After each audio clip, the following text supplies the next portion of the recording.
right, guys, welcome to Aries Nutrition, episode number 2 with special guest, CEO of Like a Pro, Jeff Long. So I've actually known Jeff Long for a long time. I'm a big fan of his whole brand and just his overall, what he's accomplished in sport and just the way he kind of presents it to people and how real he is.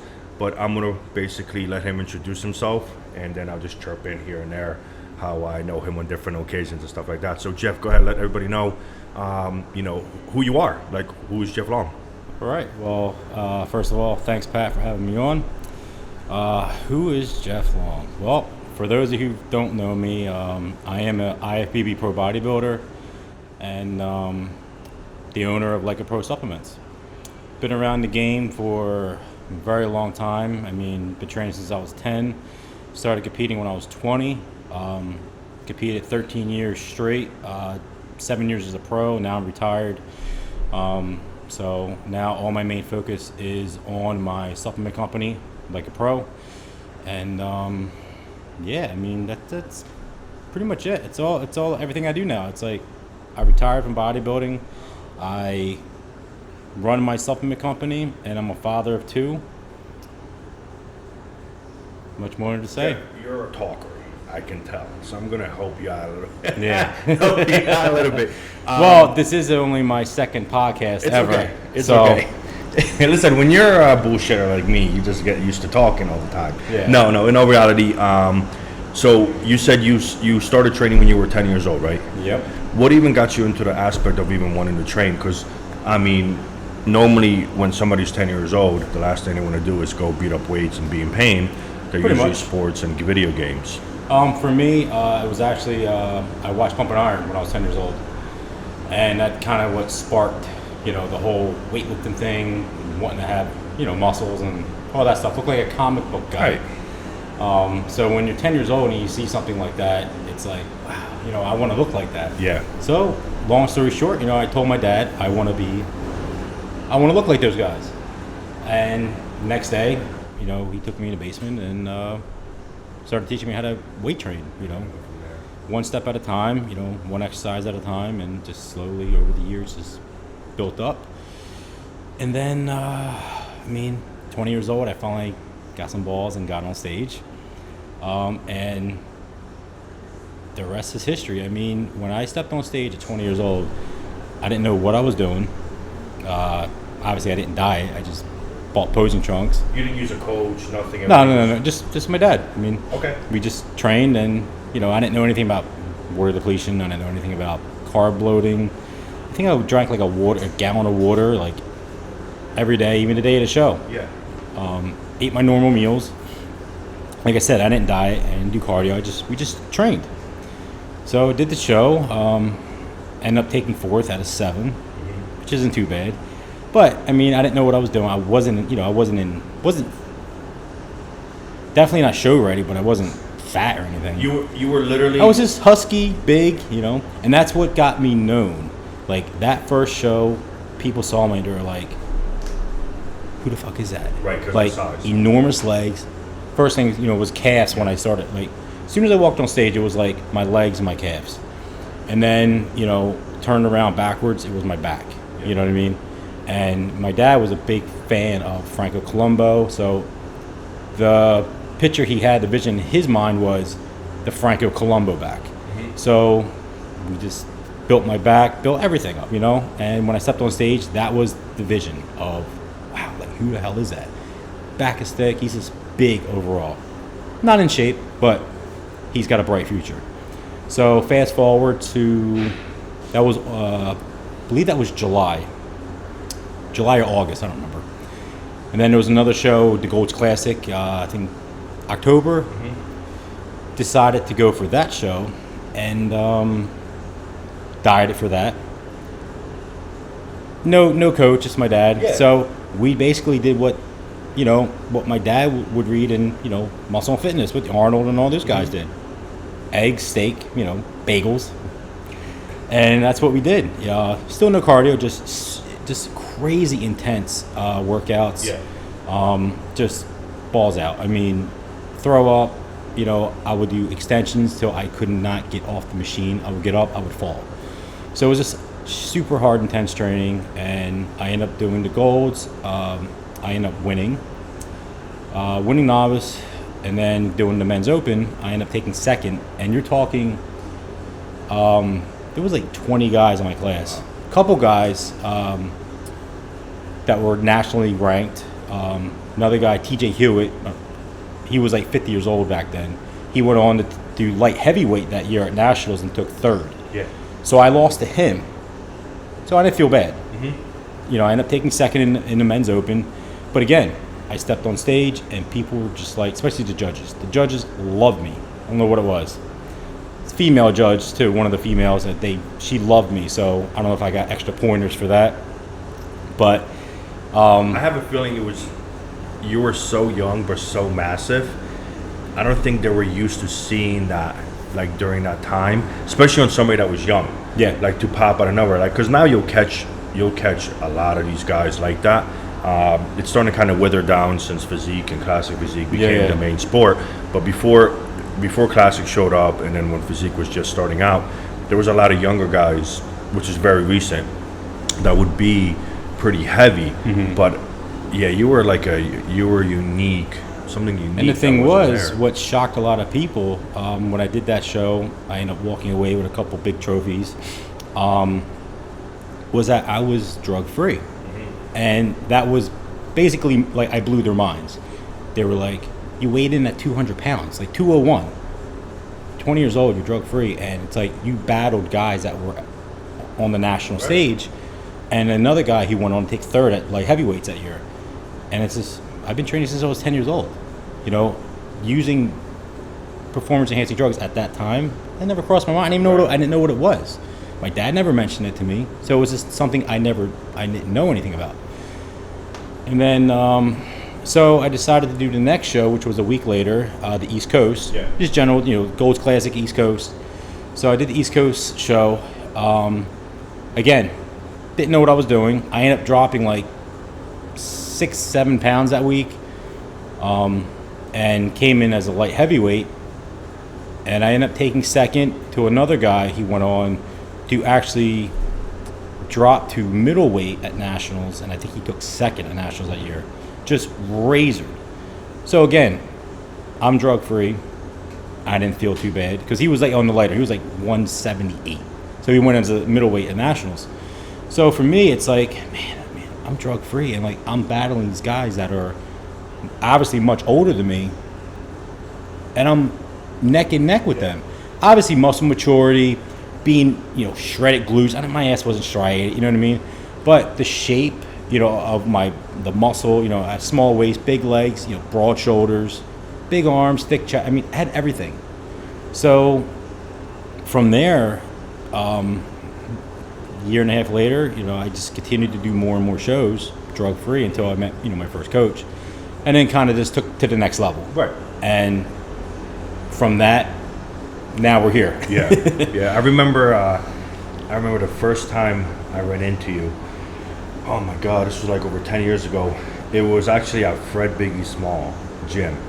Okay. Yeah, I remember you used to be a lot with Freddie, so I remember I met you down there. This was a while ago. This has to be about 2010, 2011, because I was already a pro. Yes. And then Fred still wasn't.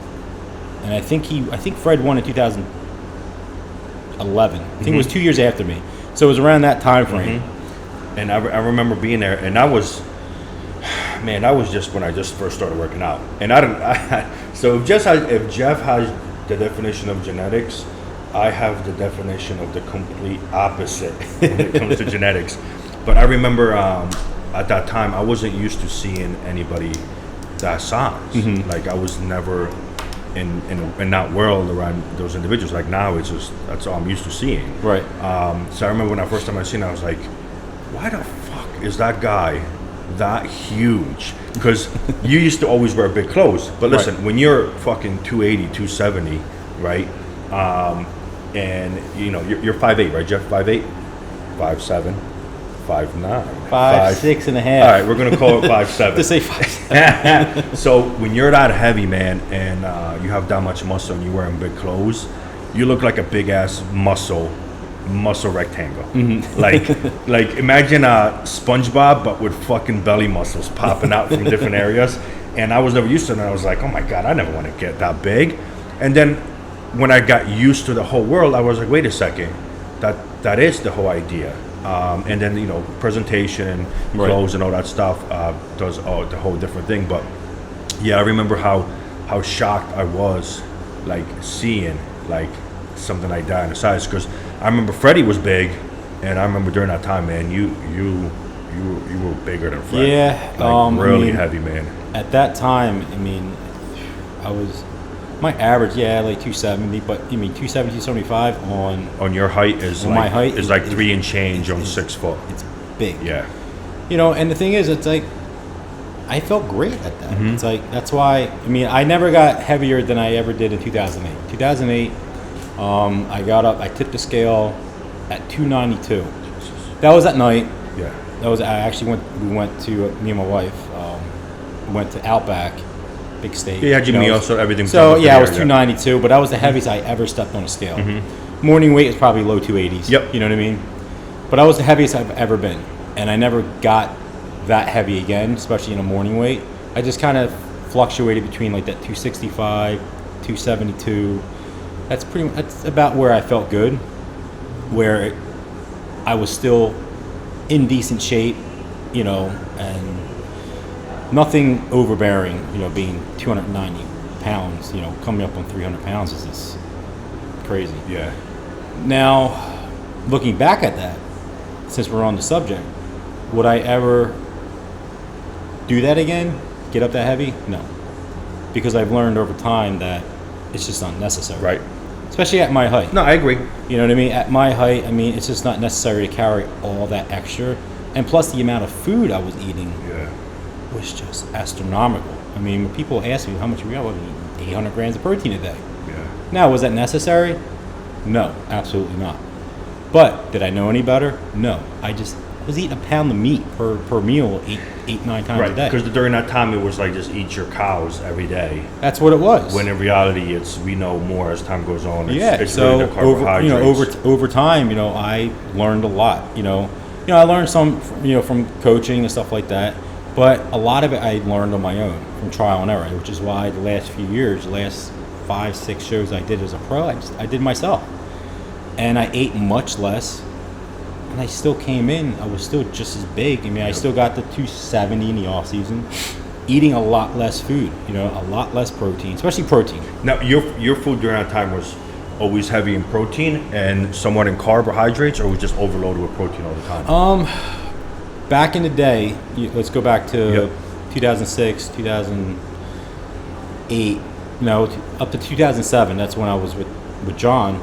And that's when I was eating a pound of meat per meal. But I was also eating a pound of carbs, which means he was big on potatoes. Wow. John was big on potatoes. 4 meals, 5 meals? 8 meals, I think, with a post-workout shake, so total 9. I'll tell you what my shake was in a minute. It was good. It was a lot. So, listen, guys, when you hear 8 or 9, oh my God, I ate 7, and that's my whole schedule is just fucking crazy eating. Thing is, I was hungry. I was able to eat a pound of meat and a pound of sweet potato. He was big on sweet potato. So that's what I would eat. I would go through like 5-6 pounds of sweet potatoes a day because I never had rice. It was sweet potatoes and oatmeal. That was my carbs. Yeah. Which is probably why I love oatmeal so much now. Probably. So yeah, it was a pound of protein, a pound of potatoes every single meal, and my post-workout shake was like 2 cups of oats, 16 ounces of pure grape juice, which is like 50-60 grams of just fast sugar, and 2 scoops of protein. Wow. Blend it up, and that was it. Or if I was at the gym, no blend, just shake it up, and I'm eating just chunks of oatmeal, dry, and but that's what we did. You did what you had to do. So as the years went on, I ended up working with different coaches like Palumbo. Completely opposite. When I did his off season, it was 8 ounces of protein, basically 400 grams of protein a day. It was 400 carbs. Yep. Plus high fats in the off season. Okay. So he was more. I would have like 200 grams of fat per day with Dave. obviously lower carbs than what I was used to. I was eating like 800 carbs. Yeah. So much less carbs, much less protein. So maybe the calorie content was almost the same because of the fats made it But the up. makeup was a lot But it was different. completely opposite. And which is funny because with John, I never got past like 260, 262, maybe 265. Always, he never liked getting out of shape, so I was always in, good shape. Dave, when I switched to that diet after 2007 Nationals, that's when I got to 290 pounds. Like, my body just completely just kept growing and growing. I wonder if it's because you're responding a lot better with fats versus just an overloading amount of carbs. Because right now, you're basically all you eat now. He's like half vegan right now, guys. Yeah. So all you basically eat now is your protein and fats just about all day long. Yeah, I mean, my fats are low. I mean, I eat usually a big steak or grass-fed beef because I only eat like 3 meals in a shake. That's all I eat. So I eat like every 3.5 hours. I just had a post-workout shake. So I didn't eat anything this morning. I trained fasted. But on a regular day, it's like I'll wake up, I'll have a meal, sometimes a shake, or I'll do steak. Yeah. Usually the steak is like 10, 12 ounces because I'm only eating like 3 meals a day. So I want to make sure I'm still getting 200, 250 grams of protein a day in. So I'll do like 10, 12 ounces of beef, so there's like 20, 30 grams of fat from that. And then my omega-3s. Other than that, for fats, it's whatever's in chicken breast in my shake, right?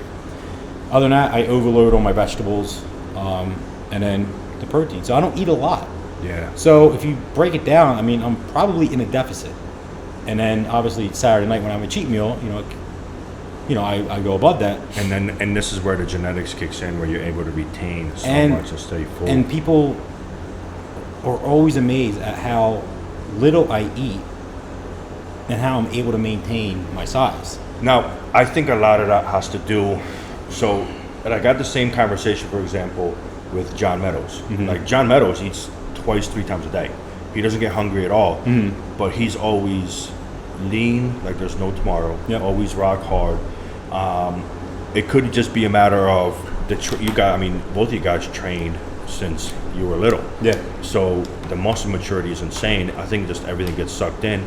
I think your body's so accustomed to it at this point where somebody else just kind of starting out, it wouldn't be the case. But it definitely helps. I mean, listen, if I could eat 3 meals a day, I'd be the fucking happiest person. I mean, it does. And I think, like you said, genetics plays a role. And at the same time, it's like genetically, I've always been just a big kid. Never fat, always solid. I mean, I was 215 in high school. Wow. You know what I mean? I've always been big. I've always had these monster cows on my legs. You know what I mean? And but like I said, over time, I learned that I don't need to eat a pound of protein per meal. It's like for the last 3 years since I've stopped competing, I think I've maintained my size pretty well. I'm in really good shape, and I eat 3 meals in a shake. Yesterday I had 2 meals and I had 2 shakes. I had a shake before I went to bed, and that's it. Do you think, now that we're talking about protein per meal, I was watching a lot of Ronnie Coleman stuff, and when he refers to back when he was competing, running, doing his Olympia thing and everything like that, he ate like 4 meals, he said, a day, but he mentioned his diet had like a pound of meat per day.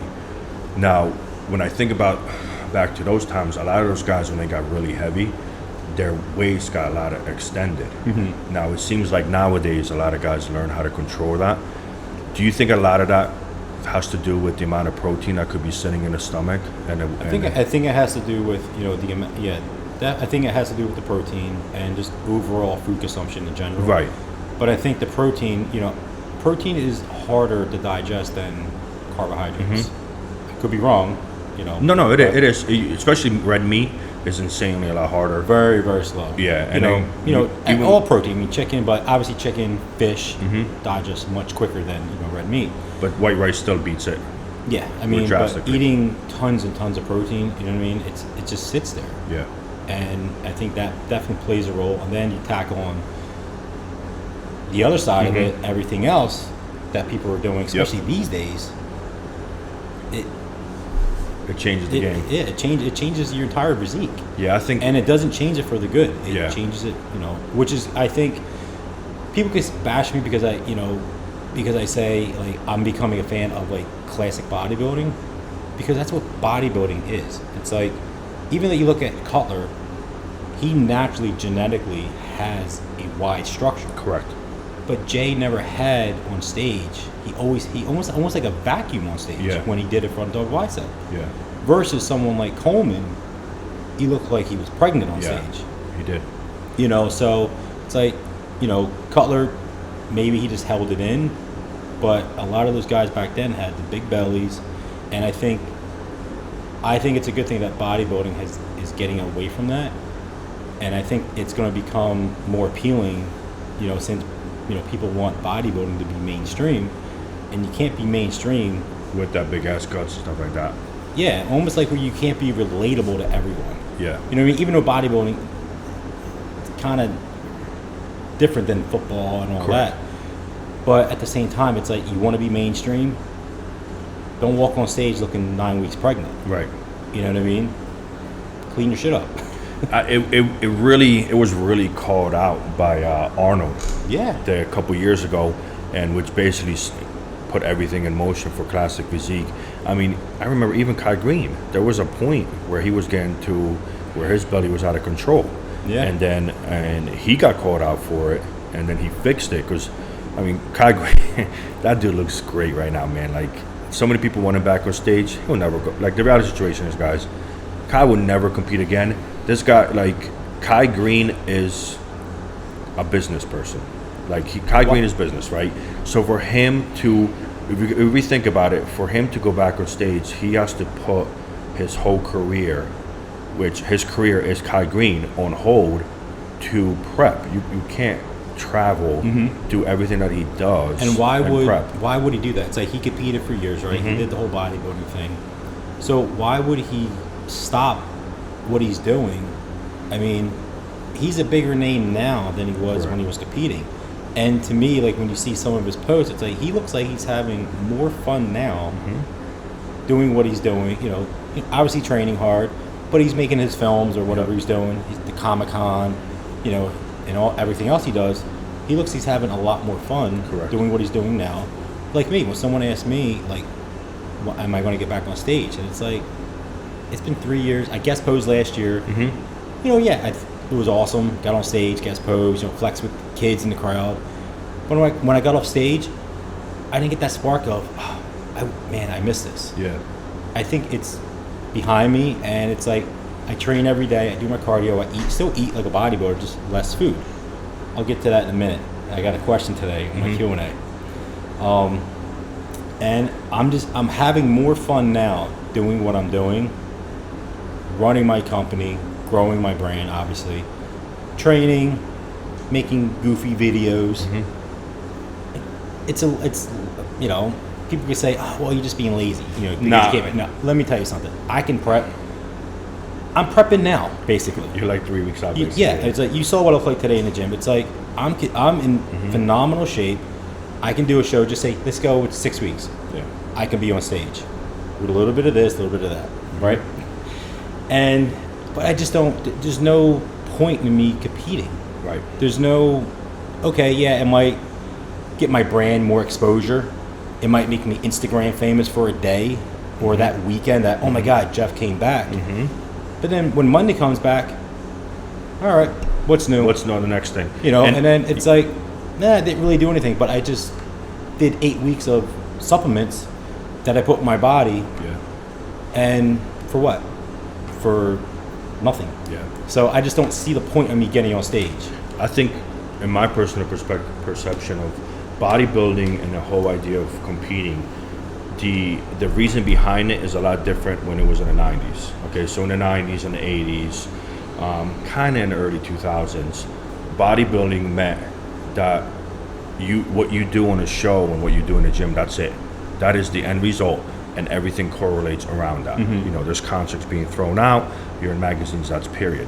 Now, because of social media and how trends go through quickly, just like you mentioned, you win a show next week, who's Jeff Long, or who's, you know, the person I want to show. Right. While in the 90s, you win a show, you're being put in magazines. Yeah, you're in for the magazines weeks for and the weeks, months. next 3 months. Yes, so you're relevant for a long time. and it gives a purpose. Yeah. Now the reality situation is, especially for the young guys, girls that are starting out in this aspect, don't think about as how you're going to do in these amateur shows and the pro shows or nationals as the end of all. Think of it as a stepping stone to what your true goal is, because the reality situation is a lot of the top pros, they're the sport, but that sport is an avenue to something else, either towards their coaching, towards their modeling, towards their company, towards whatever it is. That's really the avenue, and I think a lot of that has changed on that aspect compared to how it was in the 90s. In the 90s, it was, that's it, it's the stage, you're going to be talked about for months and months. Whatever company's giving you a massive contract, that's basically this little avenue. That's the other thing too now. Like companies, since social media's become huge, and we can go back to, I think bodybuilding changed after like 2010, and I've seen it with my own eyes because I was with Optimum Nutrition at that time. I signed with them right after I won nationals. Had a hefty contract. They paid me $65,000 salary. All the supplements I wanted.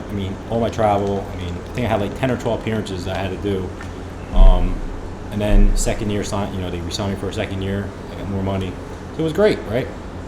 And then at the end of 2011, that's when my contract was up. And that's when they let me go. They let a bunch of other bodybuilders go. Obviously, I was the only pro. I think they had George there, but I don't think he was competing at that time. And eventually he went, and they started bringing on, I think it was bikini. Yeah. Was it bikini 2012 or so? It was something around that time. Yeah, somewhere. So bikini showed up, and then physique. Yeah, so they brought in, the physique, the bikinis, and then it's like bodybuilding started getting shoved. They started bringing in more of the models to represent the brands, because they can basically not pay them anything. And you know what I mean? And it hits a bigger base of people. And then with me, because everyone they signed after me was amateurs, you know what I mean? So with me, they were like, oh man, we're paying him all this money. We can save all this money by dropping him, and bring on 50 bikini girls, get them supplements, and call it a day. That's it. And it just progressively just got bigger and bigger and bigger to where there are no big contracts anymore. Yeah. So that's why, like with younger people that are up and coming, I tell them it isn't what it used to be. You're not going to say turn pro. You're not going to get a contract right away. And even if you did get a contract right away, it's not going to be what you think. It's not even going to be enough to pay for your apartment rent. I think the problem is people gave up what they're worth. In other words, what I mean by that is, just in general, not just with bodybuilding, but just in general with society. So in other words, in the past, like, you're not putting a company's name behind you unless they're giving you the amount that you're worth. Yep. Nowadays, nowadays you could have a company come up to you. You could be a national level competitor or getting to a national level competitor and offer you free pre-workout and protein and some kind of discount code, and you're more than happy to do that, when in reality you're worth a lot more. Right. And what I mean by society, it's the same thing. Like, I'll use perfect example. For example, in females. Okay, in high school, right, girls would panic the minute one of their pictures was leaked. Right, it would be like drastic and insane. Now those same pictures, and even worse, are being sold for $4.99 on Only's fan page, and you can get literally for $5 10 different videos. Yeah. So where's the worth? Like, you're downgrading how much you're worth, and then the companies take advantage of that. Just like in society, other people would take advantage of that, and it just becomes saturated. And that's what I think a lot it is with a lot of these athletes. And then it gets even worse, because you don't even have athletes that are promoting companies more. You have people that accomplish absolutely nothing, and some of them that become very popular on Instagram because they have great recording and filtering. They still accomplish nothing, and people worship everything they do. Yep. Or it's the opposite, where people come on, right? They're new to bodybuilding, they're new to the industry, and they think that they're worthy of some type of monetary, compensation. Yeah. And it's like, what have you done? Correct. Oh, well, they give you the plan. It's always, well, my goal is to be a pro, be sponsored, be a paid pro bodybuilder. I'm like, dude, those days are over. Yeah. I'm sorry, but it's over. So for anyone who's listening to this, if you think you're going to become a pro bodybuilder and be able to live off of a contract, you're going to be in a huge reality check when that day comes. I lived it. I've been there. Those days are over. Mm-hmm. So now what people need to do, which I tell every person up and coming, you need to monetize yourself. You need to, you have Instagram, Facebook. Now we have TikTok. Mm-hmm. That's becoming huge, right? Even I got one now. It's all right. It's all right. I'm going to make fun of you later. So it's like, and those are all free. It's free marketing. You don't have to pay someone to market you. It's all free marketing as long as you are willing to do the work. Mm-hmm. And that's the problem. A lot of people don't want to work these days. So if you're willing to put the work in, market yourself, you can make money in whichever avenue you go, and it's free. And it's like they just want to. What are you going to give me? It's always give, but it's like, well, what are you bringing to the table? It's like with me and bringing, everyone's like, oh, why don't you bring some, pro athlete, like pro bodybuilders on, or physique guys? Mm-hmm. It's like, yeah, I would like to, but what's the value? Correct. So it's like, what can you do for me as a brand? How can you help me get new customers, more reach, and grow my brand? Because if you're able to grow my brand, then we can talk with incentives, compensation, etc. Because you should be paid for your work. For your worth. Yeah. But if it's like, I'm not just going to, oh, here you go, here's a contract, and you're not really doing much for the brand, then it's like I'm actually losing out. You know what I mean? And it's and I'm going to be marketing that person on my own company page. You know what I mean? Oh, like, check out the new athlete of, like a pro, blah, blah, blah, blah, blah. And it's just like, well, I'm doing more for you than you're doing for my brand. So, yeah. And it's tough because, listen, you can look at some of the pros that jump from company to company. Every year they're with someone different. If there's a pro out there that's jumping from company to company, and every year he's doing a whole speech of how this company is great. Yeah, it's great because they just gave you money, and the other one dropped you, or you moved to one that gave you money. The other thing is too, like, everybody, is jumping on a bandwagon on one main company right now that's paying everybody, bringing them on. Yep. So Muscle Tech did the same shit in the 90s, right? So and you try any Muscle Tech product, you're going to be puking and you're going to be bloated, and that's it. So it's very saturated and very fake. So it is hard to find out. And that's something I look at, because now that my brand is it's growing and it's getting big, and I have tons of people that reach out and want to be sponsored. Like, oh man, I love your company. I love what you stand for. Your no bullshit attitude. You tell how it is. Yada yada yada. Right. Mm-hmm. But then I do a search history. They haven't even bought the product. They never bought any of the product. So it's like, I got a great one for you. Because this happens with supplement companies. It'll happen also with stores. So, and that's the whole thing, right? They reach out to you. It's like, look, your product's amazing. I want to be sponsored by Like a Pro. Like a Pro is the whole nine. I think they haven't even ordered your product. Well, listen, it's like, you'd be surprised. It's the same thing with, for example, like with Aries, right? So I'll have somebody to reach out. So I had one person to reach out. Look, I love what you're doing. I love all the products you carry and everything like that. I would love to be sponsored for that. I'm like, cool, man. What have you bought? What's your favorite product that I carry, for example? And I'm sorry, I don't think I've ever met you. When's the last time you were in a store? Oh, I drove by, but I haven't really stopped in. Like, right. So it's like, if I sponsor you, what are you bringing to the table? And what are you offering? Right, and it's not. It's like a job interview. And if anything, it's honestly disrespectful. Like that's really what it is. Yeah. It's like, come on, dude. Like, I get it. There might be companies and other stores that would just like, here, just take the codes. Cool, great. Keep ordering my shit. but like you don't even know what the hell I stand for. You don't even know what the brand stands for. Exactly. You just, okay, cool, subs, maybe I get a discount code and put it on my profile. So yeah, it's frustrating, man. Yeah, and I think the market, has become saturated with that, where people would just take whatever, which I understand. Like I said, I was talking to you in the gym earlier. I just brought on 5 people, that I handpicked. I didn't have, it's only me and my wife, so I don't have like a select team of people. Yeah. Well, let's pick this person. Like, Jeff has no, Jeff is like no opinion, nothing. Let's just pick all these people. So it's like I handpicked 5 people, and I'm sure down the road it's like, I'll like to bring on more people, but I hand selected 5 people, that have been loyal customers literally since day one. One I showed you was rapping today on the video, Omar, and it's like that is a loyal customer. Been there since literally I launched the brand mid 2016, and along with the other 4 people, this is loyal. They always post. I never asked them to post. They always post. And there's a lot of people, thousands of people that post my stuff.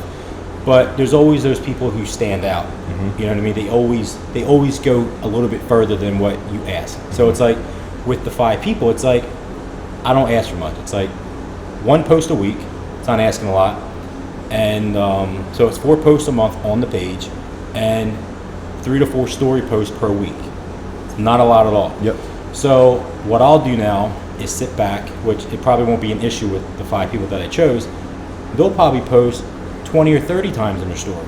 Yeah. Because they've been using the brand. They truly love the brand, the products, and they'll post more, than I asked them to. Others, it's like they do the bare minimum, and that's not what I'm going to look for. I want people who's going to. They're just checking the box instead of actually believing in a brand and wanting to support it and wanting to let people know. When you post multiple times on your own, it's because you actually want people to know how amazing something is. Yeah.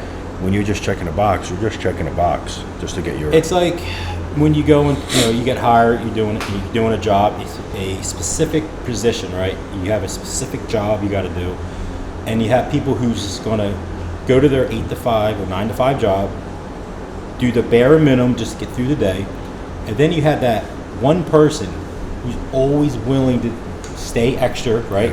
Or just do something extra that he or she wasn't asked to do. And then 6 months down the road, without that he or she even knowing, their boss comes to them, oh, there was a promotion open, we've been keeping an eye on everyone in your department, and you've been doing, more than we've asked, and we're going to give you a raise, we're going to bump you up to another position. Yep. And then the other people that in that same department, they get pissed off. It's like, well, you guys did the bare minimum. This person stood out and always did more than he was asked. Yep. And that's how it is with a brand. It's how it should be when you're with a brand. When you're representing a brand, it's a job. Yeah. You know what I mean? You got to treat it like a job. You treat it like you enjoy it, you love it, and that's the problem. People just. We can go about it all day. Yeah, we can go all day with it. It's at the end of the day, it's respect, loyalty. It's the basics, which are really the most important things, which are really truly rare to find nowadays. And when you do find it, the benefits from it are amazing. And the benefits are amazing because the individuals grow together. Yep. They feed off each other. You know what I'm saying? It's like a family, a unity. Yep. Versus of how I can get a piece. I mean, listen, when a pack of lions, when they hunt, they all feed at the same time. Yep. So it's kind of the same way. It's like, look, if we're working together, we're all going to be successful. I'm going to help you, you help me, and so forth, man. But yeah, it's definitely one of those. So I want to actually touch base on the brand itself. So, okay. When you started a brand, I personally am a big fan of the brand. I hope so. No, I really am. Trust me, if there's a brand in the store that I'm carrying, there's definitely a reason, and it's not margins. Mm-hmm. If that was the case, my store would be completely different with a carries in the store, and I'd be just chasing numbers versus actually quality. So, in my opinion, Like a Pro is literally one of the very little I'm talking little select brands that are truly in the market that are dosed correctly and done the right way. These brands, which is, again, there's very small amount of them, but those brands, they're very rare. They actually invest into the product by paying extra to the manufacturers to put all the ingredients that are needed in there. I actually put a couple items on here because I want Jeff kind of touch base on them. The protein itself, I mean, apple cobbler, that's my personal favorite flavor since I actually first tried it. So that bad boy, it's just beyond refreshing. If any of you guys ever have a chance to stop by the store, I'll give you a free sample. But what's unique about this is when you get into a protein, and what you did, Jeff, is when you get in an isolate, usually you're looking, somebody, when they get isolate, they're looking for as little ingredients as possible. I think yours only has like 4 or 5. It's like literally like almost nothing in there. It's just protein at the end of the day. But the problem is when you go into that aspect, the flavor sucks ass. Yeah, not in that one. I wanted to actually just touch base on that one myself because there's my favorite. Apple pie at the bottom of the tub. So it's really good, but I want Jeff to actually touch base on why his aminos, or basically what's so special about them, and also the Pump and Focus, because Pump and Focus is actually a very unique product.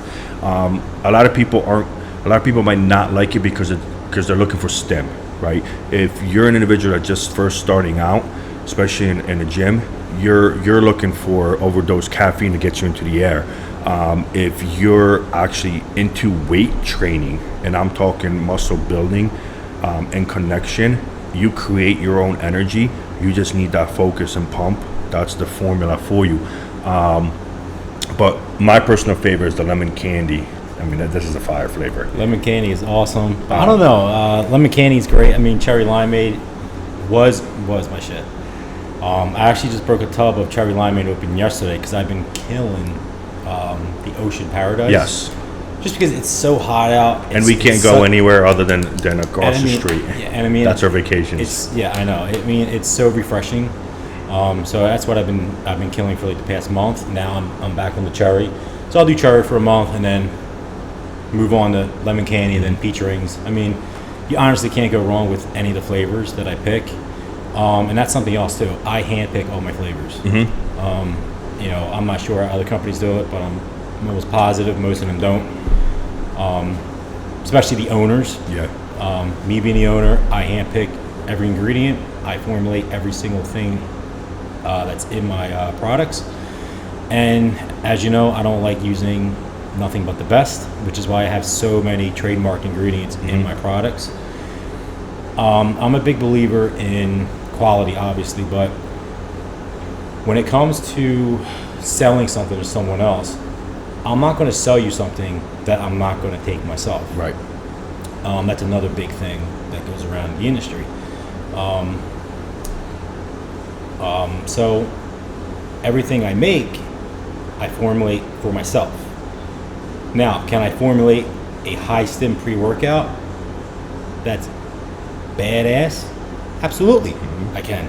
Look at what I formulated over the last 4 years. But it's not what you're wanting. For me, it's not what I like. I've tried a couple high stims, back in the day, and I'm sure they're even worse now because people now, I mean, you see caffeine high, you see other stimulants that are in pre-workouts that are just, it's insane. Yes. So the last few that I tried, I don't even remember the brands. I felt sick, I had a headache, it's just nauseous. And it's like, all right, high stim isn't for me. My body doesn't tolerate high caffeine or high stim. So when I develop my stuff, I develop it how I want for myself, what I want to feel. And I do that with all my products. So when it comes to Pump and Focus, being a low stim, there's a misconception of where people say, well, it's only 125 milligrams of caffeine, right? That's not enough to get me, going and, whatnot. The difference is I have 125 milligrams of caffeine for a reason. Reason one is because that's what I like for myself. It's plenty for me. But I have other ingredients in there that's going to enhance that effect, focus effect, and all play a role with each other to give you that effect that you would get with a higher stim product, but with low caffeine. Yeah. So it's all about using certain ingredients correctly and dosing them how they need to be dosed. So you take tyrosine. Tyrosine is a huge ingredient for cognitive and focus, right? Yes. Problem is, a lot of people, they do the 20-40 split with the pre-workout. Yeah. So you'll see 500 megs, take 2 scoops, gives you a full serving at it for a gram, which is the bare minimum. I have 2 grams in mine. Right. So that's where you want to be. You want to be even as high as 3 grams of tyrosine to get that neurotropic effect. So, and that's how I formulate my stuff. I use the right ingredients, what I want for myself, but I dose them all correctly. And there's not one thing on my ingredient panel where you go, oh, this is kind of underdosed. No, this is dosed correctly, but this is kind of underdosed. Everything is where it needs to be. And people can argue the fact that I have 6 grams of citrulline malate, right? But I use the 1-to-1 conversion, which would be 3 grams of citrulline and 3 grams of malate. Pump and Focus is not just a pump formula. It's an all-in-one, all-around formula. They give you pumps, give you energy, give you focus, right? Yeah. Increase performance and all that stuff. So I have 3 grams of glycerol in the product that's going to enhance pumps like crazy. So I don't need to bump up citrulline. The malate is going to help increase your performance, which is what that pre-workout is about. It's about having the pump, performance, energy, and focus. And that's why I formulate exactly like, can I put the 2-to-1 version in there? Yeah, it's like 5 cents more, but there's no need for it. Right. It's literally 5 or 10 cents more. So it's not a price issue. You know what I mean? So some people could say, oh, maybe it's because cost. No, it's literally 10 cents to put 2-to-1 in there. Yeah. I don't need it. Right. I like it exactly how it is. And if you don't like it, don't buy it. But what's crazy is when people buy it, I have, especially in California, I have a Max Muscle, well now it's Max Nutrition. They are huge on my meters. I mean, you're talking like hundreds every month. They fly through it, right? Because it's the highest dosing meters they have over there.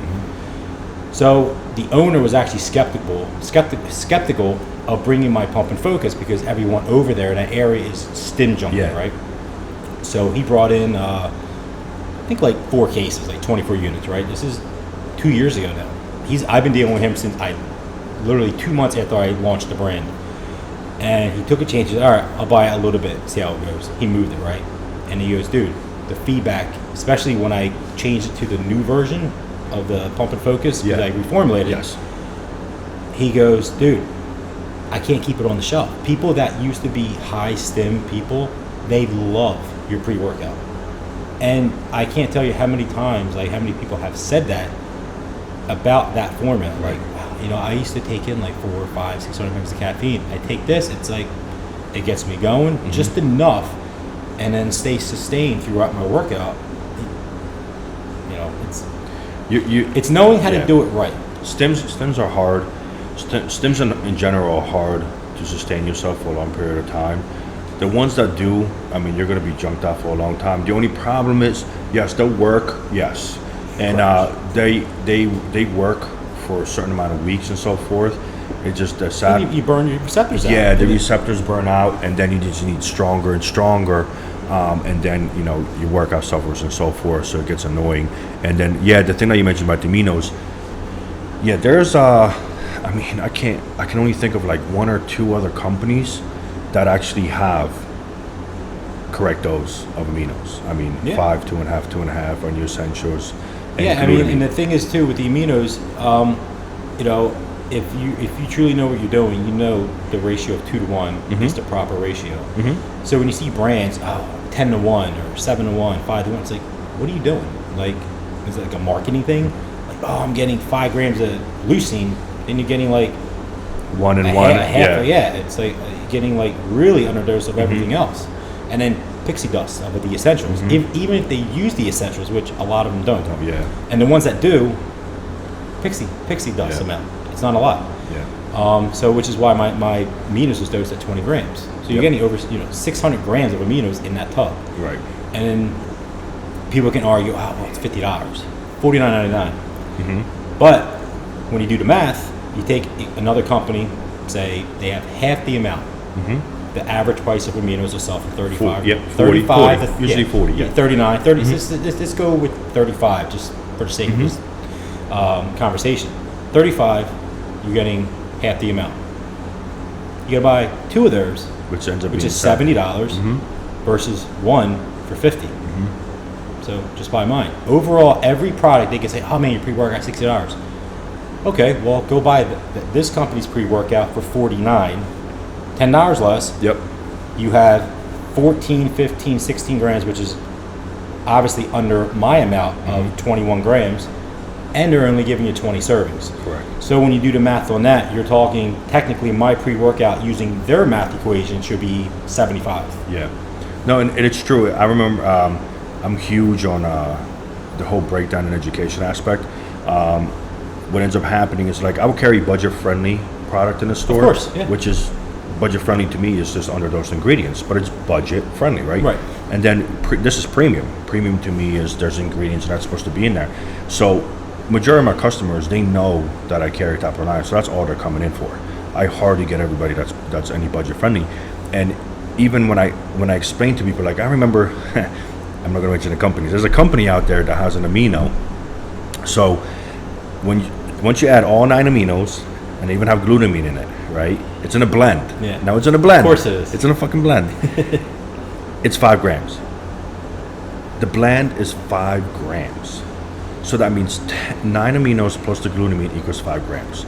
Like when I explain that to somebody, and I go, look, first of all, it's a blend, so I don't even know what the fuck the leucine is. I was like, are you good with taking 10, maybe 5, 8 scoops?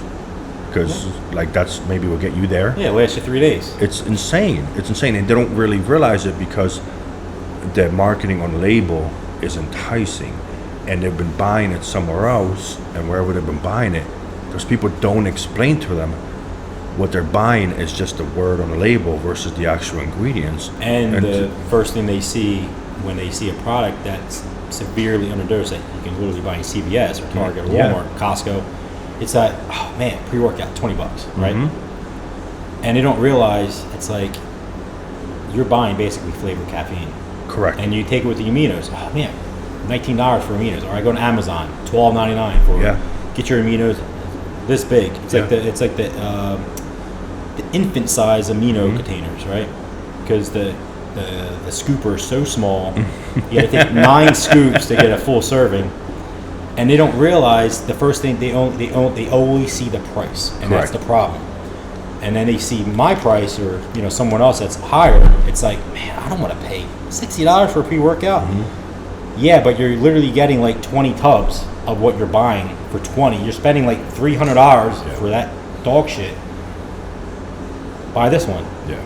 The reality situation is, the way I explain it is, okay, if you're budget shopping, it's cool with clothes. They just cover you to keep you cool or cold or whatever it is. They just cover you so you don't be naked, so that's goodbye. This is what you're putting into your body to increase an actual performance, to increase also actual muscle building, recovery, whatever it is, because of the sport you're doing. It's kind of like, it's on the basis of, if I give you medicine, but it's like, hey, this medicine is really cheap, you'll be cool. Yeah, cool. You might get healthy in like 3 weeks, or just buy the right thing and get healthy done in 3 days. Yeah, so it's literally the same thing with the fucking with the pre. Or here's another one, because I love analogies, right? I can walk to work every day, right? I'll get there. I can get in a Honda Civic and drive to work. If I get into a Lamborghini, it's different. So how fast I get to the fucking work would be dictated by what I'm taking. I'm still going to get there. Yeah. It's just a matter of how you want to get there, and everything else. Yeah. So exactly. I break it down like that, but it's definitely I'm a personal huge fan of the brand. And I think when like a Pro goes back a while too. I mean, you're talking 2011. I had a training app, Like a Pro, and all my workouts, all the workouts, just like I do now. Like I said, I just posted on my page for everyone to follow for free. I had a free version. I had a version of $3.99, and I think it was 2011. I think I was one of the first of its kind to have a training app. So that's where Like a Pro came alive, And I had the idea, you know, in 2012 or so that I'm going to have my own brand, you know, supplement brand. I wasn't with Optum anymore. But at that time, it's like I started jotting stuff down, you know, ordering raws and stuff like that. And, you know, kind of playing around, building my own stuff. But then it's just like, how can I compete with, this is back then, you know, you're talking where Animal, Universal was huge, Gaspari, Optimum. And they're still big, but not what they used to be. Correct. How can I compete with these guys? I mean, they're worth like $100 million plus. It's like, I can't do this. So I just never did it.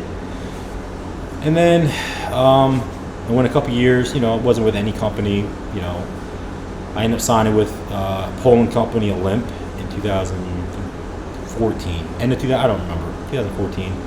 I was with them, I think I lasted 7 months, right? I just got tired of representing brands and making them money off my look, you know, my face, and basically just using my image for all of their products. It's like, did I use some of the products? Yes, I used some of them. The protein and stuff like that. Pre-workout I didn't use. It mainly was just the protein because protein's so expensive. Yeah. So I would just, what's my order? Give me 8 tubs of protein. You know, it would take like 3 weeks to get here. So that was basically it, right? And I just got tired of giving, you know, my name. You know, yeah, they were paying me. I had a 3-year contract, 3 years. I got out of it, and then I decided, you know what? I'm going to dig my old notes out. See what's changed, see what's new, and start developing my brand again. And when it's time, you know, once I feel comfortable with what I built on paper, find a manufacturer, have them, you know, blend it, send me samples of flavoring and whatnot, and test it. And I did that for about a year before I decided to finally, you know, drop, you know, Like a Pro supplements. And it was probably the best decision I ever did. Ever made. I mean, because now it's like everything I make is for myself. There's no bullshitting. You know, it's not like buy this because it's the best. It's like, no, I use it, I formulate it, I know it's top of the line. I don't need to say it's the best. Right. Use it, and you give me your opinion. Everyone who's used it, they have not had a couple people cheat on me. They said, oh, man, I cheated on you, man. I felt so bad. I bought another pre-workout, or I tried another company's product. Dude, never again. Like a Pro all the way. It happens. And that's normal. A lot. You wouldn't believe how many times I've gotten that they, hey, you know what? I've been using Jeff for a year now. Let me try this company. It's brand new. Right, which is normal. And it happens. They come back. It's just everybody comes back. I mean, I'm not going to mention the names. I have people that are sponsored by some pretty big companies. I got pros. I know a couple of them, but I know that use your stuff and they're sponsored by some company. I just ordered the other day, and it's just like, dude, it's like.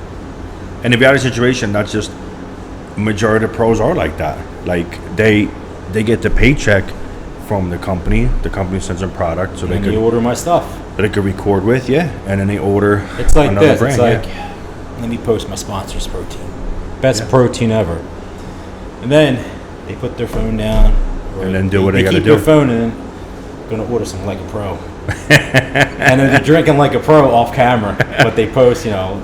But it's true. I mean, I get it. They got to make a living, right? I understand. We understand that. But just for everybody that's out there, look, guys, don't buy a brand or product until you actually know exactly what's in there. Wherever you're buying from, have the person break the ingredients down for you. If a person that's selling to you isn't actually asking you what you're specifically looking for before they even make a suggestion, they're not helping you out. Like, you know, the number one question anywhere in the store is, what's your best pre-workout? Oh, listen, they're all yes. They're on the wall. The minute the store points to something, that's it, it's over. Yep. What's the best amino? Okay, cool. Let's break this down. All right? Are you weight training? Are you doing more cardiovascular activity? Like, because there's different blends. With the customer, asking them what they're looking for. Like, there is no, like, protein, there's so many fucking different categories of protein. Yep. How the hell can there be one best protein?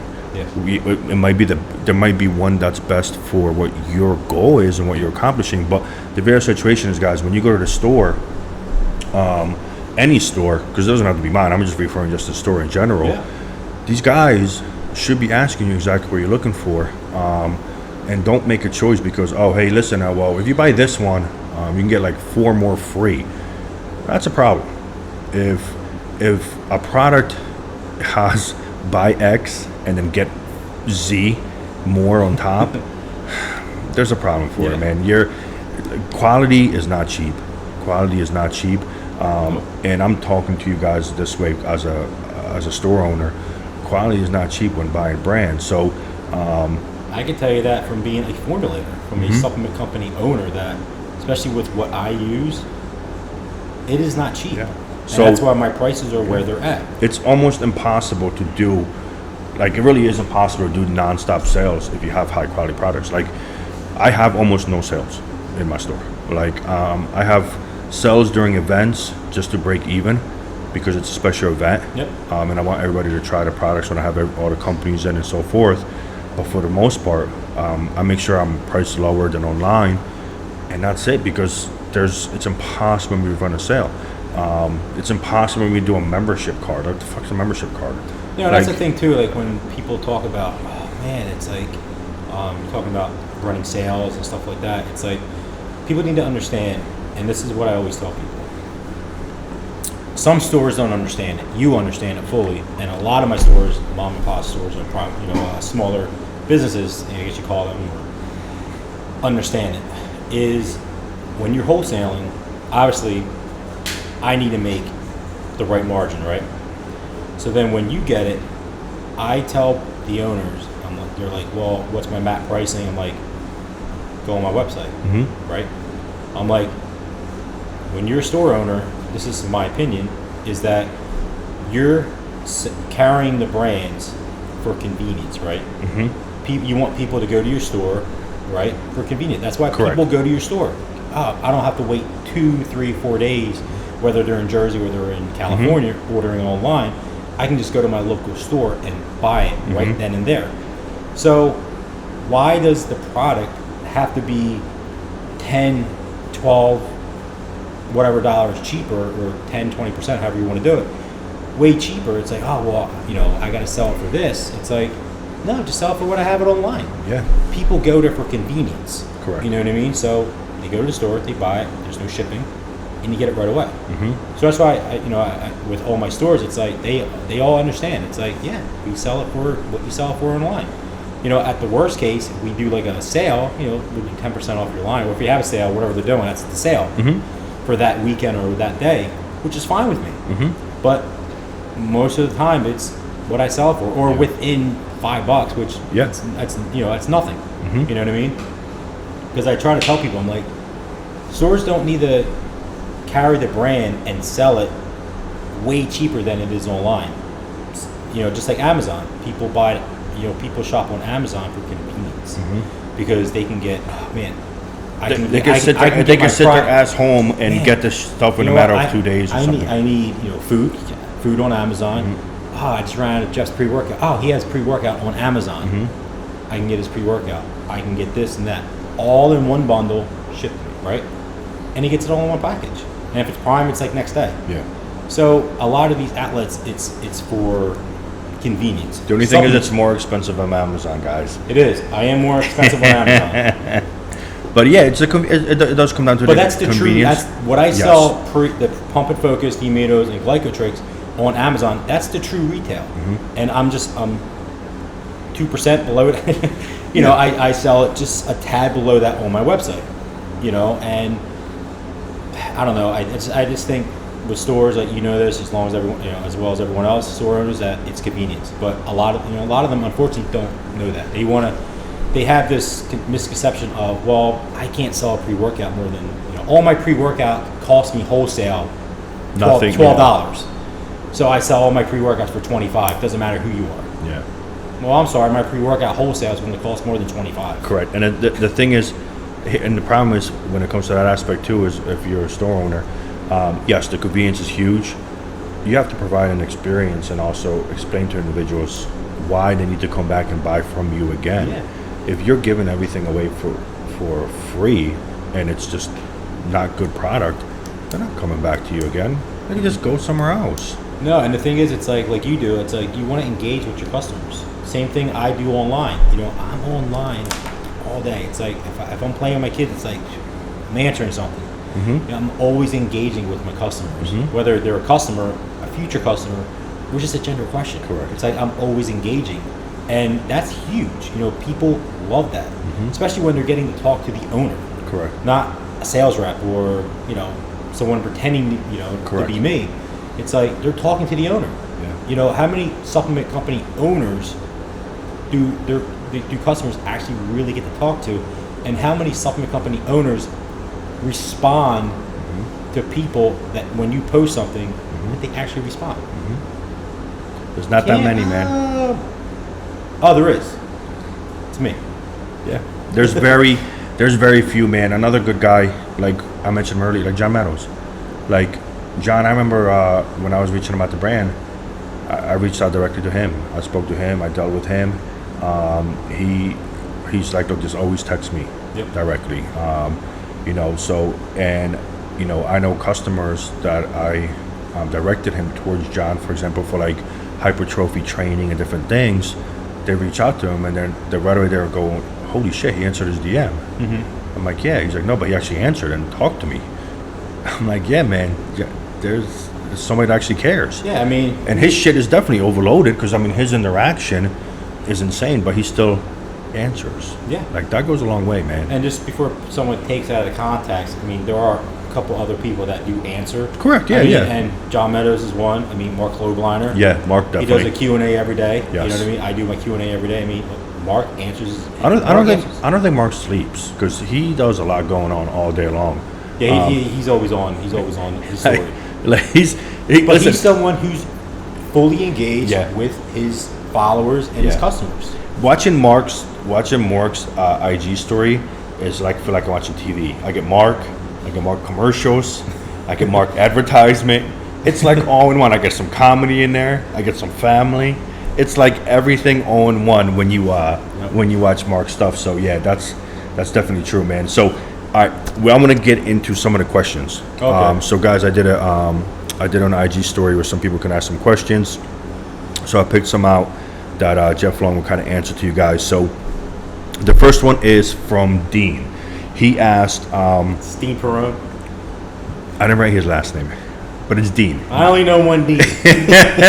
He asked, how often, in your opinion, how often should cardio be incorporated during hypertrophy training? You should do cardio daily. Yeah, I thought that was a little bit vague because when I hear hypertrophy training is just regular training all the time. I guess that's the problem. Everything has a label now. Everything has a name. It's like, this is training. There's no bro split. There's no this. There's no that. It's just training. It's like, I train my body parts once a week. Oh, so you do the bro split? No, I just fucking train. I've been doing it since I was 10. Same exact routine for 25 fucking years. It's not a bro split. It's just how I work out. It's just someone put a name on it. And I think the cardio aspect is more like, because I hear this part. How much cardio should I be doing if I'm trying to build muscle, right? So cardio doesn't. Cardio, and again, correct me if I'm wrong. Cardio is basically cardiovascular activity. Okay, it's for your health, your heart health, basically. I haven't done cardio in 4 months, and I almost die every time I work out. You'll probably see in a video. But cardio increases the oxygen in your body. Like, it actually can help you improve your body. Yes. So that's why, maybe back in the day, no, I can't do cardio. I'll burn muscle. No, it's all bullshit. So anyone who is in their off season, you can do cardio 5 days a week. I mean, at least 3 days minimum, 30 minutes. 3 or 4 days, I would say, in the off season. Or you can do it 5 days a week. 30 minutes. You're not going to burn muscle. If anything, it's going to help you absorb all the food you're eating. Now you would utilize say, the food. You would say definitely the type of cardio. In other words, when I mean type of cardio, in other words, you're not going to be going in there and doing HIIT. You don't want to be doing in the off season doing HIIT cardio 5 days a week. I mean, but get on the stairs, do a steady pace, do this treadmill at a not like you're walking Miss Daisy, a good pace. Cardio is not meant to be easy. It's another form of working out. So, which is a form of cardio for your heart. It's a workout for your heart. So, do cardio as if you're weight training. That's how you treat it. But as far as as how much do you do? 3-4 days, 30 minutes. And then obviously once you go into prep, obviously that changes, based off how you look, how you're dieting and all that stuff. But yeah, 3-4 days, 30 minutes. I don't believe in 20 minutes because I think when you're doing steady state cardio, whether, stairs is a little more in the middle, stairs is hard. It takes your body at least 10 minutes to really get moving, get more warm up. So when you stop at 20 minutes, it's like your body's just getting started, going. Yeah. So 30 minutes is what I like. 30 minutes is like the perfect amount to do in the off season. I'm always a fan of stepper. The only reason is because I would do it where I would squeeze my glutes and on my legs. So basically, when I'm done the stepper, it's like, damn, I just did a leg workout. Yeah, and this shit's always pumped. That's how I do I do stairs every day post training, and a lot of time I do HIIT. Not the whole 45 minutes though. I'll do, first 5 minutes kind of steady, like level 8, which is still higher than most. Bodybuilders do like level 2. And with my legs, it's pretty fucking impressive. It's true, a lot of. So I'll do like a level 8, nice and steady, and then I'll throw in some 20, 30-second bursts at level 20, and I'll do like 5 or 6, maybe 7 of those, and then whatever time I have left, I finish out steady state, level 8 or level 10. Because when you do a level 20, when you back down, say to a level 7, level 8, it's like, man, I feel like I'm going slow. So usually I end up ending my workout the last 20 minutes on the stairs at like a level 10, which is still high, but it just doesn't feel high to me because I just got done doing HIIT at level 20. Gotcha. So that's just, that's what works for me. Guys, whatever Jeff does, it's not going to work for you guys. He's a genetic freak. Just throwing it out there. But no, it's that's a good point. So overall, Dean, just do your cardio, Dean. It won't affect your muscle growth and so forth. If you end up burning extra calories, trust me, it's not muscle. It's just some little extra calories that are most likely 9 out of 10, 19 out of 20 out of the glycogen storage, if that, and that gets refilled right when you eat carbs. So, all right. So the next one is coats. Probably screwing that up. I'm the worst. I don't even know why I put myself as spelling out names or writing names, so I can't even spell myself. So in other words, he wrote, this is a good one actually. He's 16. Wanted some tips when it comes to first doing his first show. Is it too much with school and age to do like a show? In other words, for him to get in and do a show. No, I mean, if you're able to properly manage your time, I don't see an issue. I mean, the problem is people mentally can't handle it. They start thinking about it like, oh my God, how am I going to do school? How am I going to do this? And prep. It's like prepping, using the word prep is a mind fuck. All you're really doing, you're still eating 5-6 times a day. So it's like you're technically not starving, right? And you're just eating less food to get lean if you're doing a show. So I don't really see the stress there. Right. It's like if you don't think about it, you just kind of go about your day. All right, I'm going to eat. I'm hungry. All right, I'm going to do my schoolwork and whatnot. I mean, it's easy. I think I did it. Yeah, I think. Well, I wasn't in high school. I was in the first couple years of college when I was competing, and it's like brought my meal to class. I ate, competed, doing my show. I mean, I trained. In my personal, and I was working. Yeah, I think in my personal opinion, and this is for you, my friend, and then for everybody else. I think it's actually beneficial if you have either school or tons of work or something in it because. Like I know from personal, when I was in prep, the days I didn't work, oh my God, they were horrible. The days were just they were long. You're waiting for when the next meal is. You're limited to what you can do because you're like, shit, if I do this, where I have my water with me, where I have this with me, I have this with me. If your day is planned out, work, school, train, prep, food, like it just flows. Yeah, it literally flows. And at the same time, him being 16, being able to manage that all that stuff. Was it school, show, and what was he working? He just said age in school. That's what he said. Age in school. Age is nothing else. All right, so school and competing? No. I mean, I was working. I was competing. I was going to school, and I was in college. I mean, and I was working full time. Actually, 2 jobs. Working with my dad, construction, and on the weekends for extra cash, I would deliver pizza. Yep. Pizza delivery driver. Imagine that. Oh my God! During prep. So. Wow. And I never ate the pizza when I would work there. Did you smell it the whole time, the whole ride? No, actually, I would actually go there. Dude, you're the worst. Listen, you're like... I would have them make me grilled chicken. You're an anomaly because anybody else I'll talk to... Dude, when I was deep in prep, man, just smelling... Well, you know what? No, you're not going to want to eat it because you're so dead. But just smelling it is like we're tasting it. The biggest thing when you're in prep, and this can be for him or anybody, say you're at 16 weeks out, and that middle part between like 12 weeks and 6 weeks, that's where you're going to crave the most. Usually 12 to 8, because your body's just now getting to go, get going. You cut out, you shouldn't be having cheat meals, especially at 12 weeks out.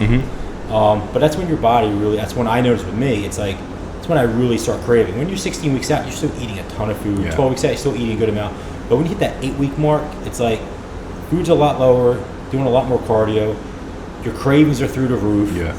But once you get past that part, when you hit that 5 weeks out, 4 weeks out, you're so zoned in for the end goal. When you step on stage that you've been busting your ass for 12 weeks, you don't think about that food. Yeah. And that's how it is with me. It's like I've been in so many preps. I started prep over my birthday. Celebrated my birthday. I was 16 weeks out. When prep starts, there's no cheat meals. I had no birthday cake. I had nothing. Obviously my family, my wife, I had cake. But nothing for me. I might diet food, And I've always been like that. It's like I can go to a family barbecue. I've been to plenty of outings. My wife's Cuban, so huge gatherings in the summer. Yeah. Well, I'm 2 weeks out from the USA's or nationals and we're having all this food, and it's like my container, protein, vegetables. Yep. But it wouldn't bother me. Yeah. Because at that point you're so now. If I was 16 weeks out, it's like 16 weeks out. I can get away with it. Yeah, I mean I got 16 weeks. All right, I'm gonna fucking enjoy myself. But when you're that close, when you're 4 or 6 weeks out, especially 2 weeks out, you're so zoned in. It doesn't even phase you. The smell doesn't phase you. Nothing does. It's like because you're so focused on that end goal.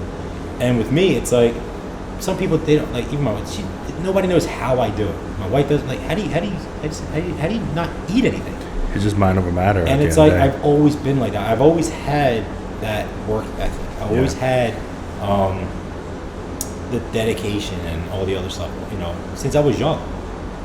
Once I set my mind to doing something, I have a vision of what I want the end goal to be. It's just like a wall. Yeah. Nothing comes in, nothing comes out. It's just straightforward. Straight down. Until you get there. Yeah. I think it's. I think actually for you, coach, it's. It'll actually be beneficial because if anything, what it'll do is it'll make him a better person. Yeah, man. It'll actually make him stronger mentally. And yes, and it'll create so much structure and discipline where. Discipline, yeah. That's the word I was looking where for. it'll basically run into everything you do in your life. So if anything, man, just do it, dude. Because now look at it. Let's go back to his question. It's like he's 16. He's in school, right? He's going to do a show. How many other 16-year-olds say for him that he knows they aren't working out? They're not doing a show, right? Majority of his friends are probably video gaming, partying. Meanwhile, you know what? I'm going to do a show. I'm going to prep my meals, and I'm going to do what's needed. Yeah. And I think that builds so much strength mentally. Just everything all around. So do it, man. I don't think. I do it. Don't skip out. For sure. Yeah. I would definitely do it, man. All right, so this is a funny one. Brussels Sprout says, "Are you single?" Sorry, he already mentioned he has a wife like 10 times. So. I've been with my wife almost 14 years. It's crazy when people ask me like, "Well, how long have you been with your wife?" I'm like, "Met her in end of 2006." 2006. 2020. It's Time crazy. flies fast, man. Time definitely flies fast. Crazy. All right, so the next one is Coach Costa. Here's one. This is a good one. Why did you end up leaving the sport? But basically, like, what made you actually stop wanting to compete? I mean, nothing really made me not want to compete. I mean, I still want to compete, but to compete at pro level, you have to use performance enhancing drugs. It's like, do I look great now? Yeah, I do. I look phenomenal right now. Yeah. But is it good enough to stand on stage? No, because it's a completely different look. It's like, yeah, I look good. You know, I mean, I'm lean, but when you're natural, you know, per se, which I'll get a lot of shit for that just because I use TRT.